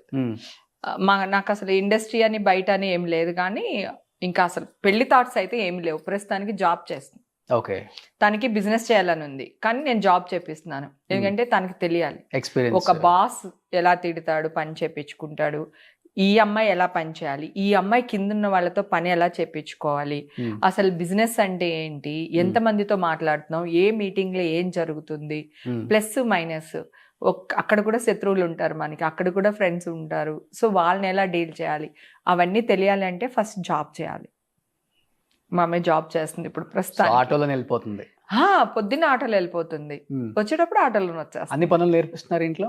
తను వంట చేయడం వచ్చి తనకి. బిర్యానీ బిజీ అయిపోతారు కదా ఆర్టిస్ట్ గా, పొద్దున వెళ్ళిపోతే నైట్ అయిపోయింది మీకు. అవును, ఇప్పుడు వంట కూడా చేయను, ఇషాకే అప్పు చెప్తా. కరెక్ట్ పాయింట్ చెప్పావు, నిజమే. నేను ఇప్పుడు వంట చేసి పెట్టి వెళ్ళే అంత ఓపిక లేదు నాకు. మనం షూటింగ్లు చేద్దాం హ్యాపీగా, మా అమ్మాయి క్యారేజ్ పంపిస్తుంది. ఇప్పుడు ఏంటి అప్పుడులాగా అక్క వదిన అట్లాంటిగా ఇప్పుడు అమ్మకు కూడా రెడీగా ఉన్నారా? అప్పుడు కూడా మదర్ క్యారెక్టర్లు చేశాను నేను. చేసినారు కొంచెం. ఏ క్యారెక్టర్ అయినా ఒకే ఇంపార్టెన్స్ ఉండాలి అంటున్నా, అంతే. ఇదివరకు కూడా నేను దెబ్బలాడేదాన్ని. ఎవరైనా బ్రహ్మానందం వైఫ్ అని రాస్తే ఊరుకునేదాన్ని కాదు. బ్రహ్మానందం వైఫ్ ఏంటి, నా క్యారెక్టర్ ఒక పేరు లేదా, పేరు పెట్టండి, పేరు రాయండి డైలాగ్ లో. జనరల్ గా ఏం రాస్తారంటే స్క్రిప్ట్ రాసేటప్పుడు కూడా రైటర్స్ అప్పుడు అంటే వాళ్ళకి హేమ చేస్తుందని తెలియదు రైటర్లు. మామూలుగా బ్రహ్మానందం గారికి అయితే అని రాసేస్తారు కదా, Brahmanandam wife, MS Narayana wife. నాకే కాదు ఎవరికైనా అలాగే రాసేవాళ్ళు. తర్వాత మార్పిచ్చా. ఆ వైఫ్ క్యారెక్టర్ ఒక పేరు ఉంటుంది, అది హేమ అవ్వచ్చు, సుబ్బలక్ష్మి అవ్వచ్చు, ఏదైనా అవ్వచ్చు, అది రాయండి అనేదాన్ని. కానీ ఇప్పుడు ఆ నవ్వులాటగా కాకుండా సీరియస్ గా కూడా బాగా చేస్తారు మీరు. తల్లి రోల్స్ లో కూడా ఎమోషనల్, అదే చెప్పబోతున్నా. చాలా చాలా సినిమాలు చేశాను. అన్నయ్య సినిమాలో నేను సౌందర్యకి మదరు, మా ఆయన సారా తాగొచ్చి నన్ను కొట్టేస్తాడు. అవునవును, ఒక సీను చాలా ఈడ్చుకెళ్ళిపోతాడు జుట్టంతా పట్టుకొని, అట్లాంటి సీన్లు చేశాను. తర్వాత కొన్ని క్యారెక్టర్స్ అడుక్కునే క్యారెక్టర్లు చేశాను, చెప్పులు కుట్టుకునే క్యారెక్టర్లు చేశాను. విలన్గా చేయలేదు, వ్యాంప్ చేయలేదు. ఈ రెండు తప్ప ఆల్మోస్ట్ అన్ని క్యారెక్టర్లు చేశాను. కామెడీయే కాదు, చాలా సీరియస్ క్యారెక్టర్స్ చేశాను నేను. బట్ మళ్ళీ ఇండస్ట్రీ మిమ్మల్ని పిలవాలి, గుర్తించాలి. డెఫినెట్ మళ్ళీ ఇప్పుడున్న డైరెక్టర్స్ కూడా హేమ గారు మళ్ళీ వస్తున్నారు ఇండస్ట్రీకి, డెఫినెట్గా మనం మంచి క్యారెక్టర్స్ చేపించవచ్చు. ఎందుకంటే కొన్ని వందల సినిమాలలో డిఫరెంట్ రోల్స్లో చూసాం మిమ్మల్ని. అవును. ఒక్కసారిగా వీళ్ళందరూ ఖాళీగా ఉంటున్నారు, లేకపోతే సినిమా ఆఫర్స్ రావట్లేదు, దీనివల్ల కొంత డిప్రెషన్ కూడా ఉంటుంది మనిషికి. ఉండొచ్చు. షూటింగ్, మేకప్, ప్యాకప్ అలవాటు విన్నోడు ఇంట్లో ఖాళీగా ఇల్లు తుడుచుకుంటా, వంట కష్టం. చేసుకుంటా, లేకపోతే ఈ పార్టీలకు వెళ్తా ఉండలేం. అవును, కష్టమే. షూటింగ్ చేసి వస్తే హెల్దీగా ఉంటారు, అవును, ఇంకా బాగుంటారు. డెఫినెట్ గా హెల్త్ తో పాటు వెల్త్ కూడా కదా, రెండు ఉంటది. కానీ బాగా మెయింటైన్ చేస్తున్నారు. ఏంటి ఫుడ్ ఏం తీసుకుంటారు థ్యాంక్ అసలు? You, heavy thank food you. తినరా? నేను పెట్టడం ఇష్టం నాకు తినడం కంటే కూడా, కానీ తింటా, బాగా తింటా. కారం 53 ఉంటాయి మీకు ఇప్పుడు 52. 52 అయినా బాగా మెయింటైన్ చేస్తున్నారు కదా. Thank you. Morning breakfast idli dosa అన్ని ఇడ్లీ దోశ అవే తింటాను, నాకు వేరే అన్ని తినలేను అంత. సాయంత్రం అయితే ఈ మధ్యన కొంచెం మార్చాను, ఏం లేదు, బేల్పూరి అంటాం తెలుసు కదా, అవునవును. దాంట్లోనే కొంచెం క్యారెట్ అంతా, ఒక క్యారెట్, ఒక కుకుంబర్ కట్ చేసుకుని, ఆనియన్, టమాటా ఇవన్నీ కట్ చేసుకుని, మరమరాలు అంటాం కదా మనం, బేల్ అంటే మరమరాలు వేసుకుని అట్లా కొంచెం నిమ్మకాయ పిండుకుని తిన్నా. దీనివల్ల ఏంటంటే క్యారెట్ మనకి ఐరన్, సో వాటరు కుకుంబర్ లో, సో మరమరాలు వచ్చి ఫ్యాట్ కాదు మనకి, సో అందుకని అవి ఇలా. నిమ్మకాయ ఏమో Rice స్కిన్ కి తక్కువ మంచిది. తింటారా? అంటే evening time night dinner skip చేసి ఇట్లాంటి ఏదో ఒకటి మేనేజ్ చేస్తున్నాను. ఓకే. డేలో నా ఇష్టం, ఆఫ్టర్నూన్ నేను తింటారు. ఆఫ్టర్నూన్ నా ఇష్టం. కానీ నా ప్రాబ్లం ఏంటంటే ఒక ముక్కే ఫిష్ తినగలుగుతాను, ఇంతే అన్నం తినగలుగుతాను. అంటే నేను తినలేను బేసిక్ గా, అలా అలవాటు అయిపోయింది చాలా సంవత్సరాల నుంచి. ఓకే. గ్యాస్ కానీ ప్రాబ్లం తినేది మరి? ఏం లేదు, గొడ్డు కారం తింటా. ఒక్కొక్కసారి తిక్కొచ్చేస్తే వైట్ రైస్ లో కొంచెం నువ్వుల నూనె వేసేసుకుని, ఉప్పు కారం వేసేసుకుని కలుపుకుని తింటా. ఓ, అంత ఇష్టం. కారం కారం కారం ఉండాలి. పచ్చిమిరపకాయలు, పెరుగన్నం తిన్నా పచ్చిమిరపకాయ నంచుకునే పెరుగన్నం తింటాను. ఒకవేళ పప్పుచారు అవన్నీ చేసామనుకో, ఆ మజ్జిగ మిరపకాయలు, వడియాలు వేసుకునే తింటాను. అందుకే ఇంత ఆవేశం మీకు. నాకేం ఆవేశం ఉండదు, నన్ను ఎవడు గోక్కూడదు. నేను నీ జోలికి రాలేదుగా, నువ్వెందుకు వస్తావు రబ్బకో అంట, అంతే అంతే. అది నేను నా పోలీస్ వాడికి- స్టేషన్కి వెళ్ళిన హిస్టరీలు ఎన్నో. ఎందుకు వెళ్తాను? నువ్వు నన్ను ఏదోటి అంటే నేను వెళ్ళి కంప్లైంట్ ఇస్తాను. నిన్ను ఇప్పుడు అవతల నన్ను డాష్ అంటే నేను అనలేను, సో నాకు న్యాయం కావాలి, న్యాయానికి వెళ్తా. నువ్వు నా జోలికి రాక నేను నీ జోలికి రా. బయట చూసే వాళ్ళకేమో వేరేలాగా కనపడుతుంది, ఆర్టిస్ట్ కావటాన. కాదు కదా, ఆర్టిస్ట్ కాదు. ప్రాబ్లం ఎక్కడ వచ్చిందంటే చూసే విధానంలో ఉంటుంది. అదే నేను చెప్తున్నా, అదే కదా. చూసే విధానం వాడు కనిపించడు, వాడు కనిపించాడు. ఏం కనిపిస్తుంది? ఇప్పుడు ఆల్రెడీ నన్ను ఎవడో ఒకడు పించేస్తాడు కదా, వాడు కనిపించాడు. నేను వెళ్ళింది మీడియాలో వస్తుంది, అదే నేను చేసా. నాకు ఈ మధ్య కాలంలో నేను లేడీ మెగాస్టార్ నన్ను అర్థమైపోయింది. నాకు నా మీద కొన్ని వేల ఫ్యామిలీలు బతికేస్తున్నాయి. యునో, ఒకడు మంచిగా రాసి బతికేస్తున్నాడు, ఒకడు చెడ్డగా రాసి బతికేస్తున్నాడు. బతకడానికి నేను కూడా చాలా మాదాపూర్ మంది- పిఎస్కి వెళ్ళి హల్చల్ చేశారు లాస్ట్ టైం ఒకసారి, అదే. వైరల్ అయింది అది. అవును, దీనికోసమే. ఎవడో మీకు రాంగ్ మెసేజ్లు పెడుతున్నాడని చెప్పి మొన్నే ఆ కేసు రీసెంట్ గానే ఓ, క్లోజ్ ఇప్పుడు దాకా అయిపోయింది. ఉంది అది. ఉందంట, నాకు కూడా తెలీదు. మన కానిస్టేబుల్ ఫోన్ చేశాడు, మేడం ఇంకా ఏంట్రా ఇన్ని సంవత్సరాలు ఇంకా ఏమని ఫోన్-" పెట్టాడు అసలుకి? వాడా ఒక్కడి కారులే, వాడు ఇష్టం వచ్చినట్టు పెట్టాడు. అసలు నాకు బూతులా? ఎలా ఉంటదంటే, బూతులు కాదు, రా నేను పెళ్లి చేసుకుంటాను, లేపుకెళ్ళిపోతాను, ఆ, ఇట్లా పెట్టేవాడు. అర్ధరాత్రి 1 గంటకి 2 గంటలకి ఏం చేస్తున్నావే, ఆ. అసలు వే అంటేనే నా వెళ్ళేది. అంటే నన్ను హేమని నన్ను అంటావా, వైఫై లాగా డగడగడగడగడగడని తిరిగేది. కానీ ఫస్ట్ అప్పుడు చాలా మంది ఆడపిల్లలకి ఇలాగే మెసేజ్లు వస్తే ఎవరికి చెప్పేవాళ్ళు కాదు. అవును. అప్పుడు నేను బయటకు వచ్చి నేను చెప్పిన తర్వాత చాలా కేసులు బయటకు వచ్చారు, చాలా మందిని మూసేశారు. అప్పుడు కొంతవల్ల మంచి జరిగింది మీ వల్ల. 100%. తర్వాత మాఫింగ్ ఫోటోలు గుర్తుందా, ఇప్పుడు ఏఐ చేస్తుంది పాపం, అందరు అమ్మాయిల్ని గిగినీల్లో చూపిస్తున్నారు కదా, ఏఐలో వస్తున్నాయి ఇప్పుడు ఫోటోలు. అవి వేరేవాడు ఎవడో దుబాయ్లోనో అమెరికాలోనో ఉండి మార్ఫింగ్ చేసేవాడు ఫొటోస్. ఇగో మా అసిస్టెంట్ గారు ఉన్నాడు కదా, ఇళ్ళల్లా తిరిగితే ఏదో ఫోటో చూపించాడు, మీరేనా? అందరు కలిసి చూస్తున్నాడు. కాదు, నాకెందుకో భగవంతుడి దయ వల్ల ఎవడు ఆ పనులు ఏమీ చేయలేదు. నాకు ఒక బ్యాడ్ న్యూస్ మీడియా వాళ్ళు వేశారు అంటే ఓన్లీ మొన్న జరిగిన ఇష్యూనే. నాకు ఈ రోజు వరకు ఒక్క రిమార్క్ లేదు, ఎవ్వరు నన్ను ఏమనలేదు. నేను మీడియా వాళ్ళని కూడా రిక్వెస్ట్ చేసింది ఏంటి, మీరు ఓకే పోలీసులు చెప్పారు ఏం జరిగిందో, మీరు ఆ న్యూస్ కూడా వేశారు కదా, సిలవలు పలవలుగా వేసేసారు. నేనేమంటున్నాను, ఇప్పుడు కొట్టేశారు కదా, ఈ న్యూస్ కూడా వేయండి అని రిక్వెస్ట్ చేస్తున్నాను అందరినీ. ఎందుకంటే మీడియా నాకు చాలా బలం. ఈ రోజు హేమ మెగాస్టార్ చిరంజీవి అంత గొప్ప లాగా చూపిస్తున్నారంటే మీడియానే, లేకపోతే మిగతా వాళ్ళు ఎవరైనా చూపించమని చూపిస్తారా? సో నా మీద ఒక న్యూస్ వేస్తున్నాడు, అంత ఎఫర్ట్ పెడుతున్నాడు అంటే నేను ఏదో కొంత గొప్ప, నేను గొప్పదాన్ని, అందుకనే వాడు న్యూస్ వేసుకుని బతుకుతున్నాడు, రైట్? సో ఇలాగే అనుకుంటున్నాను నేను. ఇప్పుడు ప్రాబ్లం ఏంటంటే, నువ్వు నన్ను గోకుతావు నాన్న, గోకినోడి నువ్వు కనపడవు.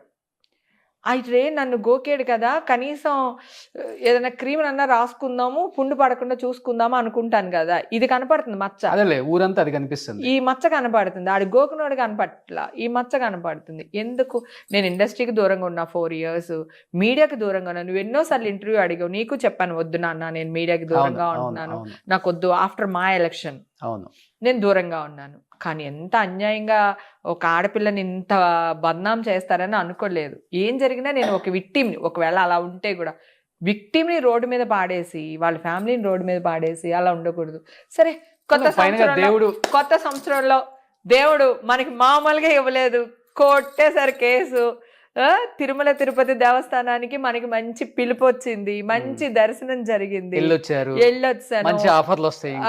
డెఫినెట్ గా ఆఫర్స్ వస్తాయి. ఇప్పుడు నేను ఆఫర్స్ కోసం నేనే ట్రై చేస్తాను. ఇందాక నేను చెప్పే లోపలనే నువ్వు 100 రకాలు చెప్పేసావు నువ్వు నాకు. నేను అందరి కోసం, ఇది వరకు నా కోసం నేను యాక్ట్ చేసుకున్నాను, నాకు పేరు రావాలి, నేను యాక్ట్ చేయాలి, నాకు డబ్బు రావాలి అని. ఇప్పుడు నేను యాక్ట్ చేయాలనుకున్నది నన్ను ఇష్టపడే జనాల కోసం.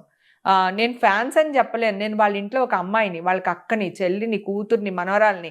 సో వాళ్ళందరూ నన్ను కోరుకుంటున్నారు, నువ్వు యాక్ట్ చేయాలి, నువ్వు యాక్ట్ చేయాలి అనేసి. ఆ పాజిటివ్ వాయిస్ వింటున్నాను కదా, నేను ఇప్పుడు వాళ్ళ కోసం చేయాలనుకుంటున్నాను. చేయండి. సో 100% యా, డెఫినెట్ గా. ఇప్పుడు నువ్వు అన్నట్టు నేను త్రివిక్రమ్ గారితో కానీ, మన సుకుమార్ గారితో కానీ అందరికీ ఫోన్లు చేసి నేనే మాట్లాడతాను. అందరితో నేను ఆల్మోస్ట్ మాట్లాడుతూనే ఉంటాను, కానీ ఎప్పుడు క్యారెక్టర్స్ అడగలేదు అని ఇప్పుడు అడుగుతా. సూపర్. నాకేం పర్లేదు, నాకు అసలు బతకడం చేతక లేదు అన్నప్పుడు గుడిమెట్ల దగ్గర అడుక్కుని కూడా తినేస్తాను నేను. నాకు అస్సలు ఏం లేదు, ఉండాలని లేదు. ఏం వరేవద్దు.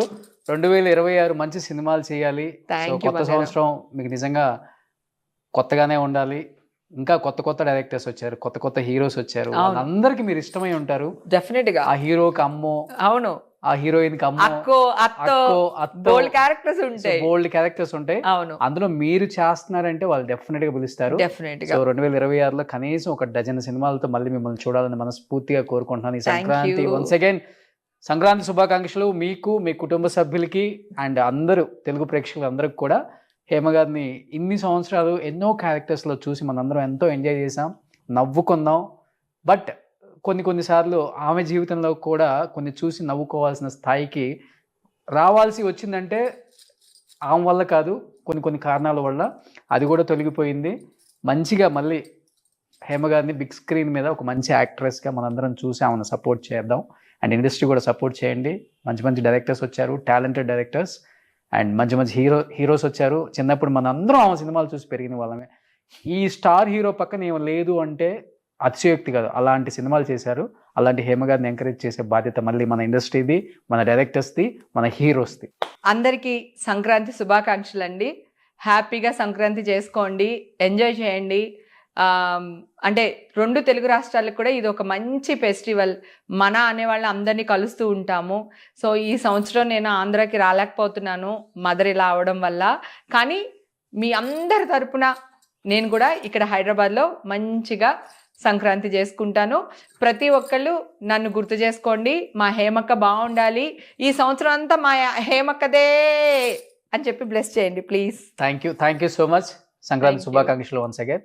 సుమన్ టీవీలో మీ పర్సనల్ అండ్ బిజినెస్ ప్రమోషన్స్ కోసం కింది నెంబర్కి కాంటాక్ట్ చేయండి.